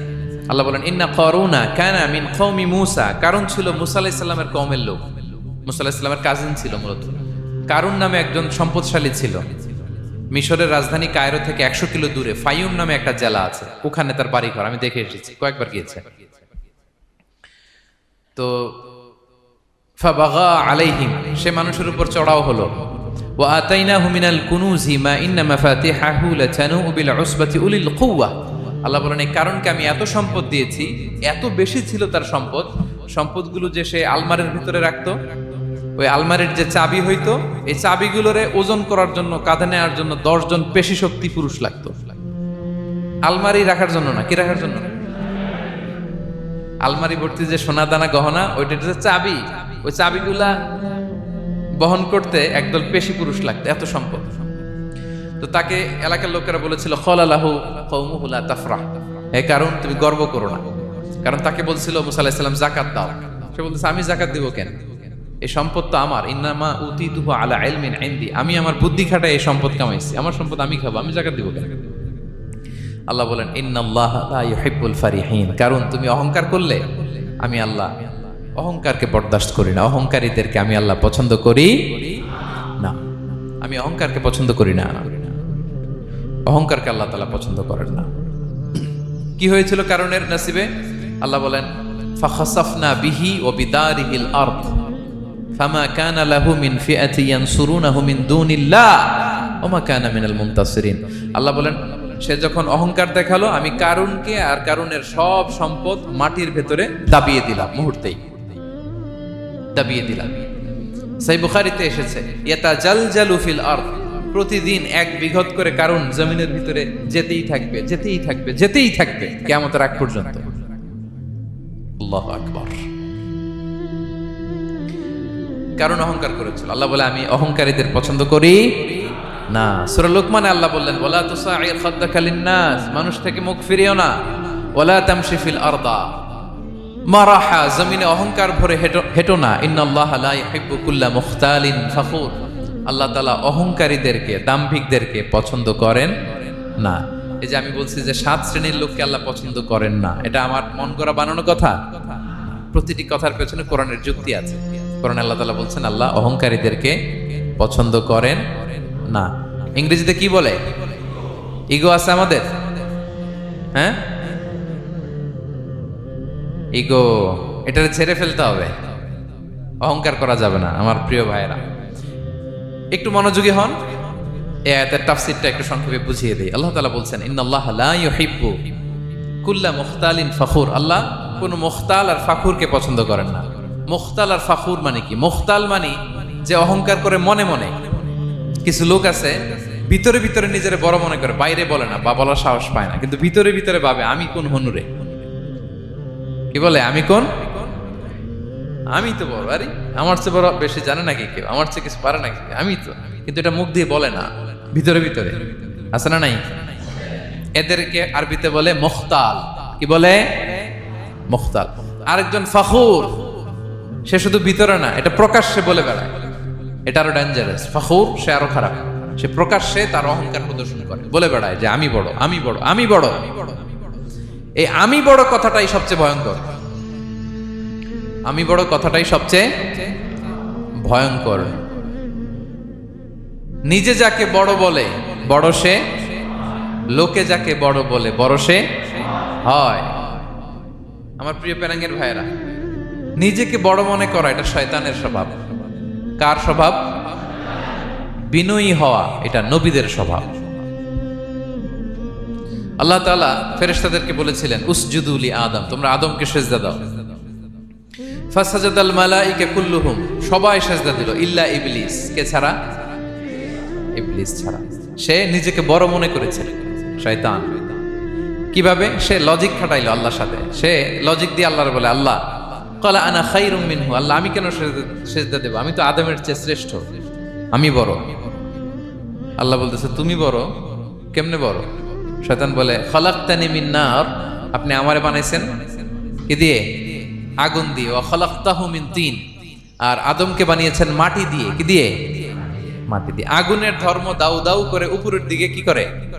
ওঠে, আর মাটি ঢিলা রেখে দিলে নিচে পড়ে যায়। তো সে যুক্তি দিয়ে বলতেছে আল্লাহ ঊর্ধ্বগামী কোনো জিনিস তো নিম্নগামী কোনো জিনিসের কাছে মাথা নোয়াতে পারে যুক্তি। মনে রাখবেন, যুক্তি সব জায়গায় খাটে। আপনার অফিসের যে বস, মালয়েশিয়ান ভাষায় বসরে কি বলেন আপনারা? ওকে, তোকে। এই আপনার তোকের সামনে যে আপনি লজিক খাটাইলে হবে? বস যেটা বলে ওইটাই ফাইনাল। তো আল্লাহ তাআলা আদেশ করেছিলেন সেজদা করার। সে সেজদা করলেই ভালো করতো, কিন্তু সে যুক্তি দিল, আল্লাহ আমি শ্রেষ্ঠ, তাকে বানাইছেন মাটি দিয়ে, আমারে বানাইছেন আগুন দিয়ে, আমি কেন মাথা নত? আমি বড়। আমি বড় বলার সাথে সাথে দৃশ্যপট পাল্টাই গেল। আল্লাহ বলে বের হ, ফখরুজ, বের হ, তুমি অভিশপ্ত, তুমি লানত প্রাপ্ত, তোমার স্থান হবে জাহান্নাম। তুমি নিজেকে বড় মনে করেছো, তাইলে বড় মনে করা এটা শয়তানের স্বভাব। কার স্বভাব? তা আমরা নিজেকে বড় মনে করব কখনো? আরো জোরে বলেন, করব? বিষ্ণু ঈসা ইসলাম নিজে নিজে ছোট থাকতে চাইতেন। তিনি দোয়ায় বলতেন, আল্লাহুম্মা জাআলনি ফি আইনি সাগীরা ওয়া ফি আ'য়ুনিন নাসি কাবীরা। আল্লাহ, আমার চোখে আপনি আমারে ছোট বানান, আল্লাহ মানুষের চোখে আপনি আমারে বড় বানান। বিশ্বনবী নিজের চোখে নিজে ছোট থাকতেন, কিন্তু গোটা বিশ্বের মানুষের চোখে বড় হয়েছেন না? কত বড়! রাফা'না লাকা যিকরাক। আল্লাহ বলে আমি যেখানে অতটুক পর্যন্ত উঠাইছি আপনারে। কোন নবীর নিচে উপরে? কথা বলেন, কোন নবীকে শেষ পর্যন্ত উঠাইছে? সুবহানাল্লাহ। নবী হে, আমি যদ্দূর আপনার উঠাইছে অদ্দূর, ওই পর্যন্ত নিয়ে গেছে সাক্ষাতের জন্য। সুবহানাল্লাহ। প্রত্যেক নামাজে বিশ্বনবীর উপর দুরূদ আছে না নাই? কিয়ামত পর্যন্ত বিশ্বনবীর প্রতি ভালোবাসা আমাদের পক্ষ থেকে আছে না নাই? আছে। আল্লাহ তাআলা ওনাকে বড় করেছেন। এজন্য নিজের চোখে আমরা নিজের ছোট থাকবো। আপনি যদি বড় হন, এটা মানুষ বলবে। কে বলবে? একে আপনিই বলবেন? বলা যাবে না। এবং বিষ্ণু ঈসা ইসলাম কিছু টেকনিক আমাদের শিখিয়েছেন, কিছু টেকনিক আমাদের জানিয়েছেন। এই কাজ করলে তোমরা অহংকার থেকে মুক্ত থাকতে পারবে। এর মধ্যে একটা হচ্ছে আগে আগে সালাম দেওয়া। তিনি বলেন, আল বাদিউ বিসসালামি বারিউম মিনাল কিবর, যে আগে আগে সালাম দেয় তার হৃদয় থেকে আল্লাহ অহংকার তুলে নেয়। আগে সালাম দেয়। পারবেন? ফোন করলেই আগে কি বলবেন? বাসায় ঢুকেই আগে কি বলবেন?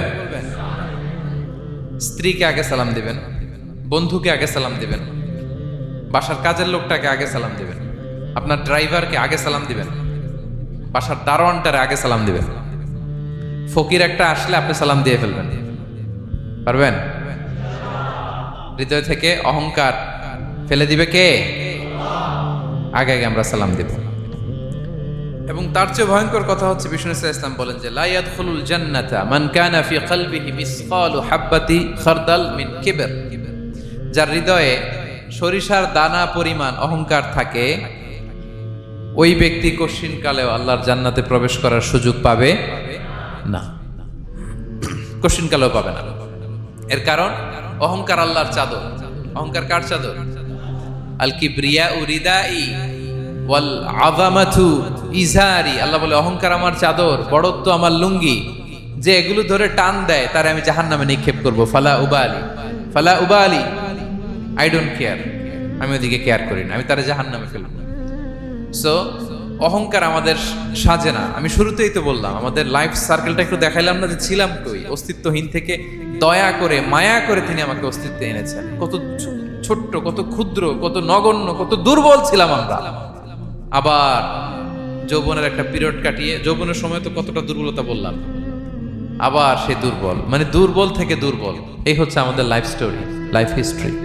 তাহলে অহংকার আমাদের সাজে। অহংকার তার সাজে যার কোনো ক্ষয় নাই, যার কোনো লয় নাই, যার কোনো অভাব নাই। হ্যাঁ, গোটা বিশ্ব তার মুখাপেক্ষী, তিনি কারো মুখাপেক্ষী না, ঠিক কিনা? গোটা বিশ্ব তার কাছে ঠেকা, তিনি কারো কাছে ঠেকা না, ঠিক কিনা? গোটা বিশ্ব তাদের সার্ভাইভালের জন্য তার প্রতি মুখ থুবড়ে পড়ে থাকে, তিনি কারোর জন্য বসে থাকা লাগে। অহংকার সাজে তার। আর এই আল্লাহর অহংকারের চাদর ধরে যে টান দেয়, আল্লাহ বলে ওরা আমি জাহান্নামে ফেলবো, আর তাদেরকে আমি পছন্দ করি না। আল্লাহ তাআলা অহংকারীদেরকে পছন্দ করেন না। তাহলে অহংকারকেও আমরা না বলে দিব, নো বলবো, নো। আওয়াজ করে বলেন নো। শুধু মুখে মুখে নো নাকি অন্তর থেকে? এই তো আজকের দিওয়ান কুলিয়ার বাইরে ফেলে দিছি আমরা অহংকার। কি বলেন পেনাঙ্গের ভাইরা? আর অহংকার করব? আপনি বিনয়ী হন। মান তাওয়াদা তারাফা, বিষ্ণুই বলেন যে নিচু হয় আল্লাহ ওর টাইনা উঁচু করে। আপনি বিনয়ী হবেন, আল্লাহ আপনার উঁচু করবে। আর আপনি উঠতে চাবেন, এক থাপ্পড় মেরে জমিনে আল্লাহ মিশাই দিবে। এজন্য বড়ত্ব, দাম্ভিকতা এটা আল্লাহর পোশাক। আমরা যেন তার পোশাক ধরে টান না দেই। এই পয়েন্টটা কি সবার কাছে ক্লিয়ার? আচ্ছা, কয়টা গেল? এক নম্বরে কি ছিল? হ্যাঁ, সীমা লঙ্ঘনকারীকে আল্লাহ তাআলা পছন্দ করেন না। দুই নাম্বার, এই তো মনে রাখছেন, মাশাআল্লাহ, অনেক এনার্জেটিক অডিয়েন্স, খেয়াল রাখছে। আর শুরুতে বলছিলাম তো, মনে রেখে দিছে, এজন্য ধরবে তো মাঝখানে। আচ্ছা, জালিমকে আল্লাহ পছন্দ করেন না। এইমাত্র যেটা বললাম, তিন নাম্বার, অহংকারী ব্যক্তিকে আল্লাহ পছন্দ করেন না। চার নাম্বার হচ্ছে অপচয়কারী বা অপব্যয়কারী। অপচয়কারী বা অপব্যয়কারী, এই শ্রেণীর ব্যক্তিকে আল্লাহ তাআলা পছন্দ করেন। আল্লাহ বলেন, কুলু ওয়াশরাবু ওয়ালা তুসরিফু, তোমরা খাও পান করো, কিন্তু ওয়ালা তুসরিফু, তোমরা অপব্যয় করো না। ইন্নাহু লা ইউহিব্বুল মুসরিফিন, আল্লাহ তাআলা অপব্যয়কারীকে পছন্দ করেন না। অপচয়, প্রয়োজন নাই তারপরও খরচ, অপ্রয়োজনীয় খরচ, এটা আল্লাহ পছন্দ করেন না। ইভেন কি দানের ক্ষেত্রেও, আপনি যে দান করবেন, এখানেও ভারসাম্যপূর্ণ দানের কথা বলা হয়েছে। আল্লাহ বলছেন, ওয়াল্লাযীনা ইযা আনফাকু লাম ইউসরিফু ওয়া লাম ইয়াকতুরু ওয়া কানা বাইনা যালিকা কাওয়ামা, যারা দান করে, দানের ক্ষেত্রে কৃপণতাও করে না, আবার সব দিয়ে দেন। যেমন আপনার ছেলের স্কুলের বেতন দিতে হবে, ফ্যামিলির খরচ আছে, এটা আছে সেটা আছে, কিন্তু আপনি বেতনে সব দিয়ে দিলেন একজনকে, তো আপনি চলবেন কেমনে? দেয়া যাবে না, ভারসাম্যপূর্ণ হয় নাই। ভারসাম্যপূর্ণ হইতে হবে। তাহলে অপচয়টা আল্লাহ তাআলা পছন্দ করেন না। এবং বিষ্ণু ইসা ইসলাম বলেছেন, কুলু ওয়াশরাবু, খাও পান করো, ওয়া তাসাদ্দাকু, দান করো, ওয়ালবাসু, যা মনে চায় পরিধান করো। ভালো পোশাক পরিধান করে আপনি আল্লাহ শুকর করবেন, কোনো অসুবিধা নেই। কিন্তু শর্ত হচ্ছে মালাম ইউখালিতুহু ইসরাফ, এটার মধ্যে কোনো ধরনের অপচয়, অপব্যয় থাকতে পারবে, আও মাখিলা, অথবা বড়ত্ব থাকতে পারবে না। তাহলে 4 নম্বরে আমরা জানলাম যে অপচয়কারীকে আল্লাহ তাআলা পছন্দ করেন না। শুধু এখানেই শেষ না, আল্লাহ তাআলা অপচয়কারীকে শয়তানের ভাইয়ের সাথে তুলনা করেছেন। কার ভাই? আল্লাহ বলেন, ওয়ালা তুবাযযির তাবযীরা, তোমরা অপচয় করো না, কারণ ইন্নাল মুবাযযিরিনা কানু ইখওয়ানাশ শায়াতিন, অপচয়কারী কার ভাই? ওয়া কানা শাইতানু লিরাব্বিহি কাফুরা, শয়তান তার প্রভুর ব্যাপারে অকৃতজ্ঞ। তাহলে আমরা জানলাম অপচয়কারী কার ভাই। আচ্ছা বলেন তো, বুঝে শুনে উত্তর দিন, যিনি শয়তানের ভাই উনি নিজেও একটা কি? বলে ফেলছেন আপনারাই, আমি আর কি বলবো।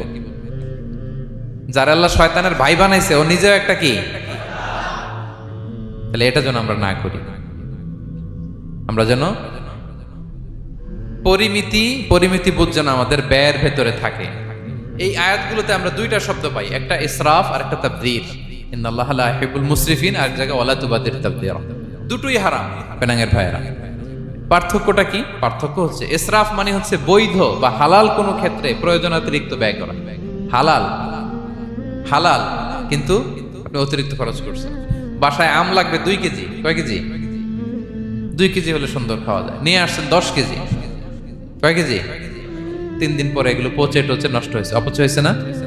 কিন্তু আম কিনা হালাল না হারাম? আম খাওয়া হালাল না হারাম? তাহলে এই যে হালাল জিনিসে প্রয়োজনাতিরিক্ত যে খরচ করছেন, এটাকে বলে ইসরাফ, এটা নিষেধ। আরেকটা আল্লাহ যেটা আরো ভয়ঙ্কর, শয়তানের ভাই বানাইছে আল্লাহ যে কারণে, ওটার বলে তাবযীর। ওটা কি? তাবযীর হচ্ছে অবৈধ বা হারাম কোনো ক্ষেত্রে প্রয়োজনাতিরিক্ত ব্যয় করা। এমনি কাজটা হারাম। এমনি কাজটা কি বলেন তো? মদ খাওয়া কি? এখন ট্রাক ভর্তি করে মদ নিয়ে আসছেন। নাচানাচির অনুষ্ঠানে ফান্ডিং করা কি? অশ্লীলতা, নৃত্য প্রদর্শনের একটা প্রোগ্রাম হবে নারীদের, এটাতে ফান্ডিং করাটা কি? হারাম। এখানে আপনি হাত খুলে দান করছেন, এটার বলে তাবযীর। তাহলে ইসরাফও হারাম, তাবযীরও হারাম। দুইটার মধ্যে বেশি হারাম হচ্ছে তাবযীর। যে তাফসীরের কারণে আল্লাহ তাআলা তাকে শয়তানের ভাই বলেছেন। তাহলে অপচয়ের সাথে আমাদের কোনো সম্পর্ক, আমরা একটু গলা ফাটিয়ে অপচয়কে নো বলে দিব, আওয়াজ করে বলেন নো। আজকে থেকে আর কোনো অপচয় নাই, আজকে থেকে অপচয় নাই। বিশ্বনবী সাল্লাল্লাহু আলাইহি ওয়াসাল্লাম একবার আম্মাজান আয়েশা রাদিয়াল্লাহু তাআলা আনহার ঘরে ঢুকলেন। ফাওয়াজাদা কিসরাতা খুবজিন মুলকাতিন আলাল আরদ। আম্মাজান আয়েশার ঘরে ঢুকেই দেখলেন এক টুকরো রুটি মাটিতে পড়ে আছে। কোথায় পড়ে আছে? ফাগাদিবান নবী, নবী সাল্লাল্লাহু আলাইহি ওয়াসাল্লাম রেগে গেলেন, তিনি রাগান্বিত হলেন, প্রচন্ড রেগে গেলেন। রেগে আম্মাজান আয়েশাকে বললেন, আয়েশা, এই যে আল্লাহর রিজকে তুমি নষ্ট করছো, আল্লাহর রিজিকের মূল্যায়ন করতে শেখো আয়েশা। কোন ঘরে যদি আল্লাহর রিজিক আসে আর ওই রিজিককে যদি মূল্যায়ন করা না হয়, তাহলে সেই রিজিক আর এই ঘরে আসে না। কারণ এই রুটিটা খেয়েই তো তুমি বেঁচেছিলা, ঠিক কিনা? আজকে আমরা যেই রুটিটা, যেই ভাতগুলো ফেলে দিয়ে ডাস্টবিনে, এতটুকু খাইলে আমার কাশ্মীরের ভাইরা বেঁচে যাবে, এতটুকু পাইলেই আমার ফিলিস্তিনের ভাইরা বেঁচে যায়, এতটুকু পেলেই ওই ডাস্টবিনে মারামারি করে যারা খাবার খোঁজে ওরা বেঁচে যায়, ঠিক কিনা? এজন্য বিষ্ণু ইসলাম রেগে গেলেন। বিষ্ণু সবসময় রাখতেন না, রেগে বললেন, আয়েশা, আল্লাহর নেয়ামতের কদর করো, তোমার ঘরে রিজিক আসলে ওটার যদি মর্যাদা না দাও, এই রিজিক তোমার ঘরে আর ঢুকবে না। নট নেসেসারি শুধু খাবারের ক্ষেত্রে, যে কোনো ক্ষেত্রে অপচয় যেন না হয়, অপচয় অপব্যয় যেন না হয়। আমরা অনেক সময় করে ফেলি, খেতে বসলে অনেক খাবার নিয়ে ফেলি, অর্ডার করতে গেলে দোকানে অনেক অর্ডার করে ফেলি, রেস্টুরেন্টে, কিন্তু এই খাবারগুলো নষ্ট করা যাবে না। ডাস্টবিনে যেন না যায় আপনার কারণে। আপনি কি করবেন? লেফট ওভার ফুড সাথে করে বঙ্গুজে নিয়ে আসবেন। আপনারা তো বঙ্গুজ বলেন নাকি? পেনাঙ্গে কি বলে? বঙ্কুজ। হ্যাঁ, টেক অ্যাওয়ে বা বঙ্কুজ বললে ওরা বঙ্কুজ দিবে, নিয়ে আসবেন, বাসায় এনে রাতে খাবেন, তারপরের দিন খাবেন, অথবা কাউকে দিয়ে দিবেন, কিন্তু খাবার নষ্ট করা চলবে। কারণ ইন্নাল্লাহা লা ইউহিব্বুল মুসরিফিন, আল্লাহ তাআলা অপচয়কারীকে পছন্দ করেন। কথাটা কি বুঝতে পেরেছেন সবাই? আচ্ছা, কয়টা গেল? আর বাকি রইল কয়টা? 5 নাম্বার, খেয়ানতকারী। আমানতের খেয়ানত যে করে, বা বিশ্বাসঘাতক আমানতের খেয়ানত যে করে। অনেক লম্বা কথা, আমি যেহেতু সময় কম শেষ করে দিচ্ছি। ইন্নাল্লাহা লা ইউহিব্বুল খাইনিন, আল্লাহ তাআলা খেয়ানতকারীকে পছন্দ করেন, বিশ্বাসঘাতকতা যে করে। আল্লাহর কথা বাদ দেন, আমাদের সমাজে বলেন, কেউ যদি বিশ্বাসঘাতকতা করে আমরা পছন্দ করব? করব না, তাকে কেউ পছন্দ করে না। ইন্নাল্লাহা লা ইউহিব্বু মান কানা খাওয়ানান আসিমা, পাপী খেয়ানতকারীকে আল্লাহ পছন্দ করেন না। এবং মুনাফিকের আলামত রাসূল সাল্লাল্লাহু আলাইহি ওয়াসাল্লাম বলেছেন, কি দেখে মুনাফিক চিনবা? তিনি বলেছেন 3 জিনিস দেখে মুনাফিক চিনবা। 1, ইযা হাদ্দাসা কাযাবা, মুনাফিক কথা বললে মিথ্যা বলে। কথা বললে কি করে? ওয়া ইযা ওয়াআদা আখলাফা, ওয়াদা করলে খেলাফ করে। 3 নম্বরে ওয়া ইযা আতুমিনা খানা, মুনাফিকের কাছে আমানত রাখলে খেয়ানত করে। আমানতের খেয়ানত, এটা মুনাফিকের আলামত। শুধু মুনাফিকের আলামতই না, এটা কিয়ামতের একটা আলামত। আল্লাহ বলেন, ইন্নাল্লাহা ইয়া'মুরুকুম আন তুআদ্দুল আমানাতি ইলা আহলিহা, আল্লাহ তাআলা আদেশ করেছেন আমানতের যে হকদার তার হাতে তার আমানত পৌঁছে দাও। আদেশটা কার? সবাই বলুন, আদেশ কার? আল্লাহর। আমানতের খেয়ানত এটা মুনাফিকের আলামত এবং কিয়ামতের আলামত। এক বেদুইন এসে রাসূল সাল্লাল্লাহু আলাইহি ওয়াসাল্লামকে বলল, ইয়া রাসূলুল্লাহ, মাতা সাআ, কিয়ামত কবে হবে? কি কবে হবে? কিয়ামত কবে হবে? রাসূল সাল্লাল্লাহু আলাইহি ওয়াসাল্লাম বললেন, ইযা দুইয়াতিল আমানাতু ফান্তাযিরিস সাআ, যখন আমানতের খেয়ানত শুরু হবে সমাজে, তখনই কিয়ামত হবে। সে বলল, ইয়া রাসূলুল্লাহ, কাইফা ইদাআতুহা, আমানতের খেয়ানত আবার কেমনে হয়? সহজ সরল মানুষ, আমানতের খেয়ানত হয় কেমনে?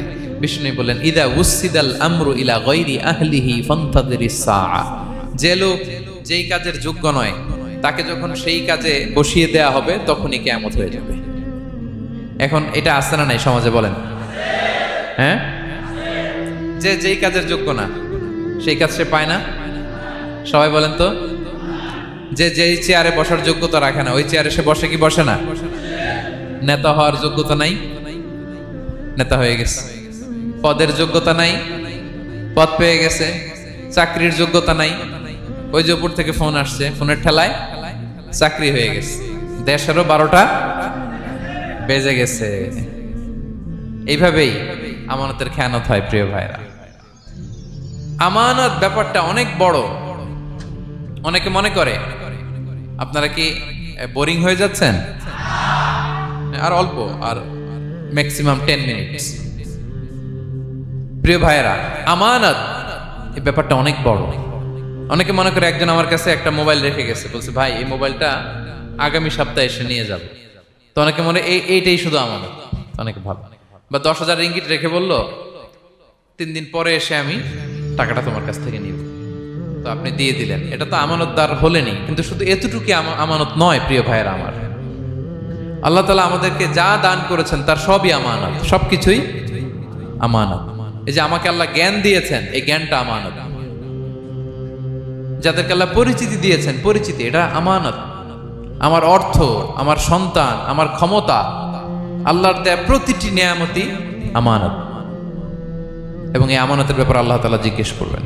আপনি একটা প্রতিষ্ঠানের প্রধান, এই প্রতিষ্ঠান আপনার কাছে আমানত। আপনি মসজিদের সভাপতি, এই মসজিদ আপনার কাছে আমানত। আপনি চেয়ারম্যান, এই ইউনিয়ন পরিষদটা আপনার কাছে আমানত। কি বলেন? আপনি MP, member of the parliament, এই নির্বাচনী এলাকাটা আপনার কাছে আমানত। আপনি রাষ্ট্রপ্রধান, পুরো রাষ্ট্রের প্রতিটি ইঞ্চি আপনার কাছে কি? এই আমানতের খেয়ানত যখন হবে, বিষ্ণু বললেন তখনই কিয়ামতের অপেক্ষা করো, ফান্তাজির সাআহ, কিয়ামত হয়ে যাবে। তাহলে খেয়ানতকারীকে আল্লাহ তাআলা পছন্দ করেন না, আমানতের খেয়ানতকে পছন্দ করেন। আর আমানত এটা ব্যাপক বিষয়। আমার জ্ঞান, আমার ক্ষমতা, আমার পরিচিতি, আমার সন্তান, আমার স্ত্রী, সবকিছু আমানত। এবং এগুলোর ব্যাপারে আল্লাহ তাআলা আমাদেরকে জিজ্ঞেস করবেন। কয়টা গেল? তাহলে খেয়ানতকে আমরা নো বলে দিব। আওয়াজ করে বলেন নো। একটার সাথে আমাদের সম্পর্ক নেই। 6 নম্বরে হচ্ছে ফাসাদ সৃষ্টিকারী, বিশৃঙ্খলা সৃষ্টিকারী। সমাজে যারা বিশৃঙ্খলা সৃষ্টি করে তাদেরকে আল্লাহ পছন্দ করেন না। আল্লাহ বলেন ইন্নাল্লাহা লা ইউহিব্বুল মুফসিদিন। আল্লাহ তাআলা ফাসাদ সৃষ্টিকারীদেরকে কখনো পছন্দ করেন না। সমাজে নানাভাবে, সামাজিকভাবে ফাসাদ, রাজনৈতিকভাবে ফাসাদ, অর্থনৈতিকভাবে ফাসাদ, এই যত ফাসাদ বিশৃঙ্খলা আছে এগুলোর হোতা যারা, তাদেরকে আল্লাহ পছন্দ করে না। নানাভাবে দেখবেন যে সমাজে অনেকে ফাসাদ সৃষ্টি করে। আমাদের বাংলাদেশে কিছুদিন আগে কাঁচামরিচের দাম বেড়ে গেছে না? কেমনে বাড়লো? নিশ্চয়ই কেউ সিন্ডিকেট করছে, নিশ্চয়ই কেউ মজুদদারি করছে, নিশ্চয়ই এখানে কেউ ফাসাদ তৈরি করছে, ঠিক কিনা? প্রতিটি সেক্টরে আপনি খুঁজে দেখবেন ফাসাদ, হ্যাঁ, মারামারি, বিশৃঙ্খলা, ফাসাদ। এই কিছুদিন আগে এক নির্বাচনের প্রার্থীকে ধরে পিটাইছে, সবাই দেখলাম আমরা, তাই না? এটা ফাসাদ হয়েছে না? বিশৃঙ্খলা হয়েছে না? এই আপনি যদি ধরে ধরে বলেন, পরিবারে, সমাজে, রাষ্ট্রে, অর্থনীতিতে, বাজারে, প্রতিটি জায়গায় ফাসাদ আছে না নাই? আল্লাহ তাআলা বলেন ইন্নাল্লাহা লা ইউহিব্বুল মুফসিদিন। এই ফাসাদ সৃষ্টিকারীকে আল্লাহ তাআলা পছন্দ করে না। মদিনাতে এই যে টিকিটের দাম, সুন্দর কথা বলছেন, টিকিটের দাম বাড়ায় যারা দেয়, সেম গোস টু দেম, তাদেরও একই কথা, ফাসাদ সৃষ্টিকারী আর মুফসিদুন। এই যে আমাদের হাজিদের এত টাকা লাগে কেন? 50,000 টাকার টিকিট হয়ে গেছে কয় লাখ? 2 লাখ, কয় 1 লাখ। হজে যারা গেছে 1,95,000 টাকা করে পড়ছে একজনের টিকিট। কিয়ামতের দিন আল্লাহর সুপ্রিম কোর্টের কাঠগড়ায় তোমাকে দাঁড়াতে হবে, পাই টু পাই সেদিন হিসেব নিয়ে আল্লাহ তাআলা ছাড়বেন, ঠিক কিনা? সেদিন হবে আসল খেলা। এখন তো আমরা মাইক পেলেই বলি খেলা হবে, কিন্তু আসল খেলা কবে? লক্ষ লক্ষ কোটি মানুষের সামনে আল্লাহ তাআলা আপনার এই কোমর ফাঁস করে দিবেন। আল্লাহ তাআলা আপনাকে অপমানিত করে ছাড়বেন। তাই কোনো ফাসাদের সাথে, বিশৃঙ্খলার সাথে মুমিনের কোনো সম্পর্ক থাকতে পারে না। মদিনায় মুনাফিকেরা এই ফাসাদ তৈরি করত। যখন তাদেরকে বলা হতো তোমরা ফাসাদ করো কেন, ওয়া ইযা কিলা লাহুম লা তুফসিদু ফিল আরদ ক্বালু ইন্নামা নাহনু মুসলিহুন। আরে ফাসাদ কে? আমরাই তো ভালো মানুষ, আমরাই তো ভালো মানুষ, আমরাই তো ভালো কাজ করি। আল্লাহ বলে না, আলা ইন্নাহুম হুমুল মুফসিদুনা ওয়ালাকিন লা ইয়াশউরুন। ওরাই ফাসাদ সৃষ্টিকারী, ওরাই ফাসাদ সৃষ্টিকারী, ওরাই সমাজে বিশৃঙ্খলা সৃষ্টিকারী। ওদের ভেতরে এক, বাইরে আরেক, তার নাম মুনাফিক, ঠিক কিনা? মুনাফিকের সহজ সংজ্ঞা কি জানেন? ভিতরে লালন করে একটা অনুভূতি বা ভাবে একটা, কিন্তু মুখ দিয়ে বলে তার মানে ভেতরে এক বাইরে আরেক, তার নাম দুই মুখ সাপেরা। এদিকে যায় বলে আপনার লগে আছে, আপনি খুব ভালো, ওদিকে যায় বলে আরে না না উনি কি, উনি তো খুব খারাপ মানুষ, আপনি অনেক সবচেয়ে ভালো, আমি আপনার সাথে আছি। এরকম ডাকাইতে আছে না নাই? দুমুখ সাপ, ডাবল স্ট্যান্ডার্ড, নেহি এদার নেহি ওদার, দারমিয়ান মে সাদার বাদার, ডানেও না বায়েও না, মাঝখানে সদর বদর। বুঝেন? দুই নৌকার মধ্যে দুই পা দিছিলেন কখনো? কয় দিছি। অবস্থা কি হয়েছিল তোমার বলো? হ্যাঁ, পড়ে গেছিল? পড়বে। দুই নৌকায় দুই পা দেওয়া যায় না, হয় এই পা এদিকে নিয়ে আসতে হবে না ওদিকে চলে যেতে হবে, দুই পা দিলে এই উল্টায় পড়বে। মুনাফিকদের স্বভাব এটা, দুমুখ সাপ, ডাবল স্ট্যান্ডার্ড মেনটেন করে, টু ফেসড পার্সোনালিটি এরা। যেদিকে বৃষ্টি ওদিকে ছাতা, উপরে ফিটফাট ভিতরে সদরঘাট। তাদেরকে যখন বলা হয় তোমরা ফাসাদ সৃষ্টি করো না, ওরা বলে আরে আমরাই তো ভালো। আল্লাহ বলে না, তোমরাই ফাসাদ সৃষ্টিকারী, তোমরা জানো না। তো এই ফিতনা ফাসাদকে আল্লাহ হত্যার চেয়েও জঘন্য বলেছেন। তিনি বলেছেন আল ফিতনাতু আকবারু মিনাল কতল। এই ফিতনা সৃষ্টি করা, সমাজে পণ্যের দাম বাড়ানো, কাঁচামরিচের দাম বাড়ানো, অন্যের হক নষ্ট করা, টিকিটের দাম বাড়ানো, মজুদদারি করা, সমাজের স্বাভাবিক সামাজিক রাজনৈতিক ভারসাম্য যারা নষ্ট করে, এগুলো সব মুফসিদুন। সব কি? মুফসিদুন, ফাসাদ সৃষ্টিকারী, ফিতনাবাজ। আকবারু মিনাল কতল, সমাজের স্বাভাবিক যে ধারা, এই ফ্লোটাকে তারা নষ্ট করে। এবং ফাসাদের মাধ্যমে যদি কারো ক্ষতি করে, কাউকে কেউ হত্যা করে, সেজন্য গোটা বিশ্বের সবাইকে হত্যা করে। আল্লাহ বলেন মান কাতালা নাফসান বিগাইরি নাফসিন আও ফাসাদিন ফিল আরদি ফাকান্নামা কাতালান নাসা জামিআ। অন্যায়ভাবে ফাসাদের মাধ্যমে যখন কেউ কাউকে হত্যা করে, সেজন্য গোটা বিশ্বের সবাইকে হত্যা করে। আকবারু মিনাল কতল, ফিতনা এত বড় ভয়ঙ্কর পাপ। তো এই ফিতনার সাথে, ফাসাদের সাথে, ফাসাদ সৃষ্টি করা, বিশৃঙ্খলার সাথে আমাদের কোনো সম্পর্ক, কারণ ইসলাম শান্তির ধর্ম। কিসের ধর্ম? শান্তির ধর্ম। কোনো অন্যায়, বিশৃঙ্খলা, বোমাবাজি, সন্ত্রাসবাদ, টেরোরিজম, এগুলোর সাথে ইসলামের কোনো সম্পর্ক, শান্তির ধর্ম। এজন্য আল্লাহ তাআলা ফাসাদ সৃষ্টিকারীদেরকে পছন্দ করেন। কয়টা গেল? সব শেষ হচ্ছে মন্দ কথার প্রচারক। আমার ভাইয়েরা, কি কথা? কোন ধরনের বাজে কথা, মন্দ কথা, অশালীন কথা, অশ্লীল কথা আমরা মুখ দিয়ে উচ্চারণ করব। কোন ধরনের বাজে স্ট্যাটাস, মন্দ স্ট্যাটাস, অশালীন স্ট্যাটাস আমরা ফেসবুকে দিব? কারো এরকম অশালীন স্ট্যাটাস শেয়ার দিব? নেভার, কখনো দিব না। আল্লাহ পছন্দ করেন। আল্লাহ বলেন লা ইউহিব্বুল্লাহুল জাহরা বিসসুই মিনাল কওলি ইল্লা মান যুলিম ওয়া কানা আল্লাহু সামিআন আলিমা। কোন খারাপ কথা কেউ প্রকাশ করবে, পাবলিক করবে, ওপেনলি বলে বেড়াবে, এটা আল্লাহ পছন্দ করে না। কিন্তু সে যদি মাজলুম হয় সেটা ভিন্ন কথা। কোন ধরনের অশ্লীল কথা, অশালীন কথা মুমিনের মুখ দিয়ে বেরোতে পারে। রাসূল সাল্লাল্লাহু আলাইহি ওয়াসাল্লামের ব্যাপারে দেখেন, আনাস রাদিয়াল্লাহু কি বলেন? তিনি বলেন লাম ইয়াকুনিন নাবিয়্যু সাল্লাল্লাহু আলাইহি ওয়াসাল্লাম সাব্বাবান। বিষ্ণু সাল্লাল্লাহু আলাইহি ওয়াসাল্লাম মুখ দিয়ে কোনোদিন কাউরে বকা দেয় নাই, গালি দেয় নাই। ওয়ালা ফাহাশান, আমার নবী কখনো তার জবান মোবারক দিয়ে অশালীন কথা বলেন নাই। ওয়ালা লাআনান, কাউকে লানত তিনি করেন নাই। সুবহানাল্লাহ পড়েন। তো সেই নবীর উম্মত হয়ে আমরা কোনো খারাপ কথা বলবো? অশালীন কথা? একসাথে বন্ধুরা যখন বসেন আড্ডা দিতে, যে অনেকে অশ্লীল কথা বলে ফেলে, আছে না নাই? বন্ধুরা কি বলেন আপনারা? Cowan Cowan Cowan. তো এই যে একসাথে বসতে যে অনেক সময় অশালীন, অশ্লীল কথাবার্তা অনেকে বলে ফেলে, এদেরকে আল্লাহ তাআলা পছন্দ করে না।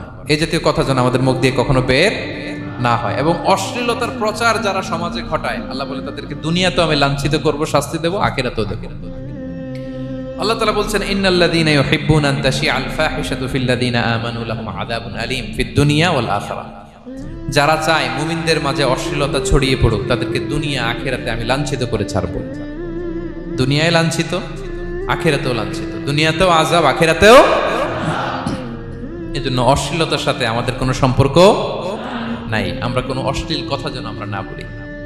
এখন অশ্লীলতার সয়লাভ, নাটকের নামে, সিনেমার নামে, বিনোদনের নামে, আছে না নাই? এই যে ডিভাইস, শয়লাভ, আপনি ঢুকবেন আর বেরোতে পারবেন না, এমন ভাবে আপনাকে এঙ্গেজ করে রাখবে। এগুলোর সাথে মুমিনের কোনো সম্পর্ক আছে না। মুমিন যেটাই করবে ওটা হালাল পন্থায় করবে, ঠিক কিনা? তাই কোনো অশ্লীলতাকে আমরা শেয়ার দিব না, সোশ্যাল মিডিয়ায় কোনো অশ্লীল ভিডিও দেখবো না, শেয়ারও দিব না। কোনো অশ্লীল নাটক, সিনেমা এগুলো আমরা দেখবো না। দিনকে দিন এটা এমন ভাবে গ্রাস করতেছে, আমাদের সমাজটাকে শেষ করে ফেলতেছে এক এক নামে। পত্রপত্রিকা আমরা দেখি এখন নতুন কি আসছে, ওটিটি প্ল্যাটফর্ম, এরপরে কি আসছে, ওয়েব সিরিজ আছে না নাই? গত কিছুদিন আগে আমি সোশ্যাল মিডিয়া দেখলাম বিভিন্ন জনে স্ট্যাটাস দিচ্ছে, তৈ তৈ তৈ তৈ তৈ, বয়াম পাখি কই। তো আমি ভাবছি হয়তো কোনো বিখ্যাত কবির কবিতা শেয়ার দিচ্ছে। আমি পরে সার্চ দিয়ে দেখি সর্বনাশ, একটা ইন্টারভিউ দেখলাম একজন, এটা নাকি কোন একটা ওয়েব সিরিজ বা মুভি এই জাতীয় কিছু একটা।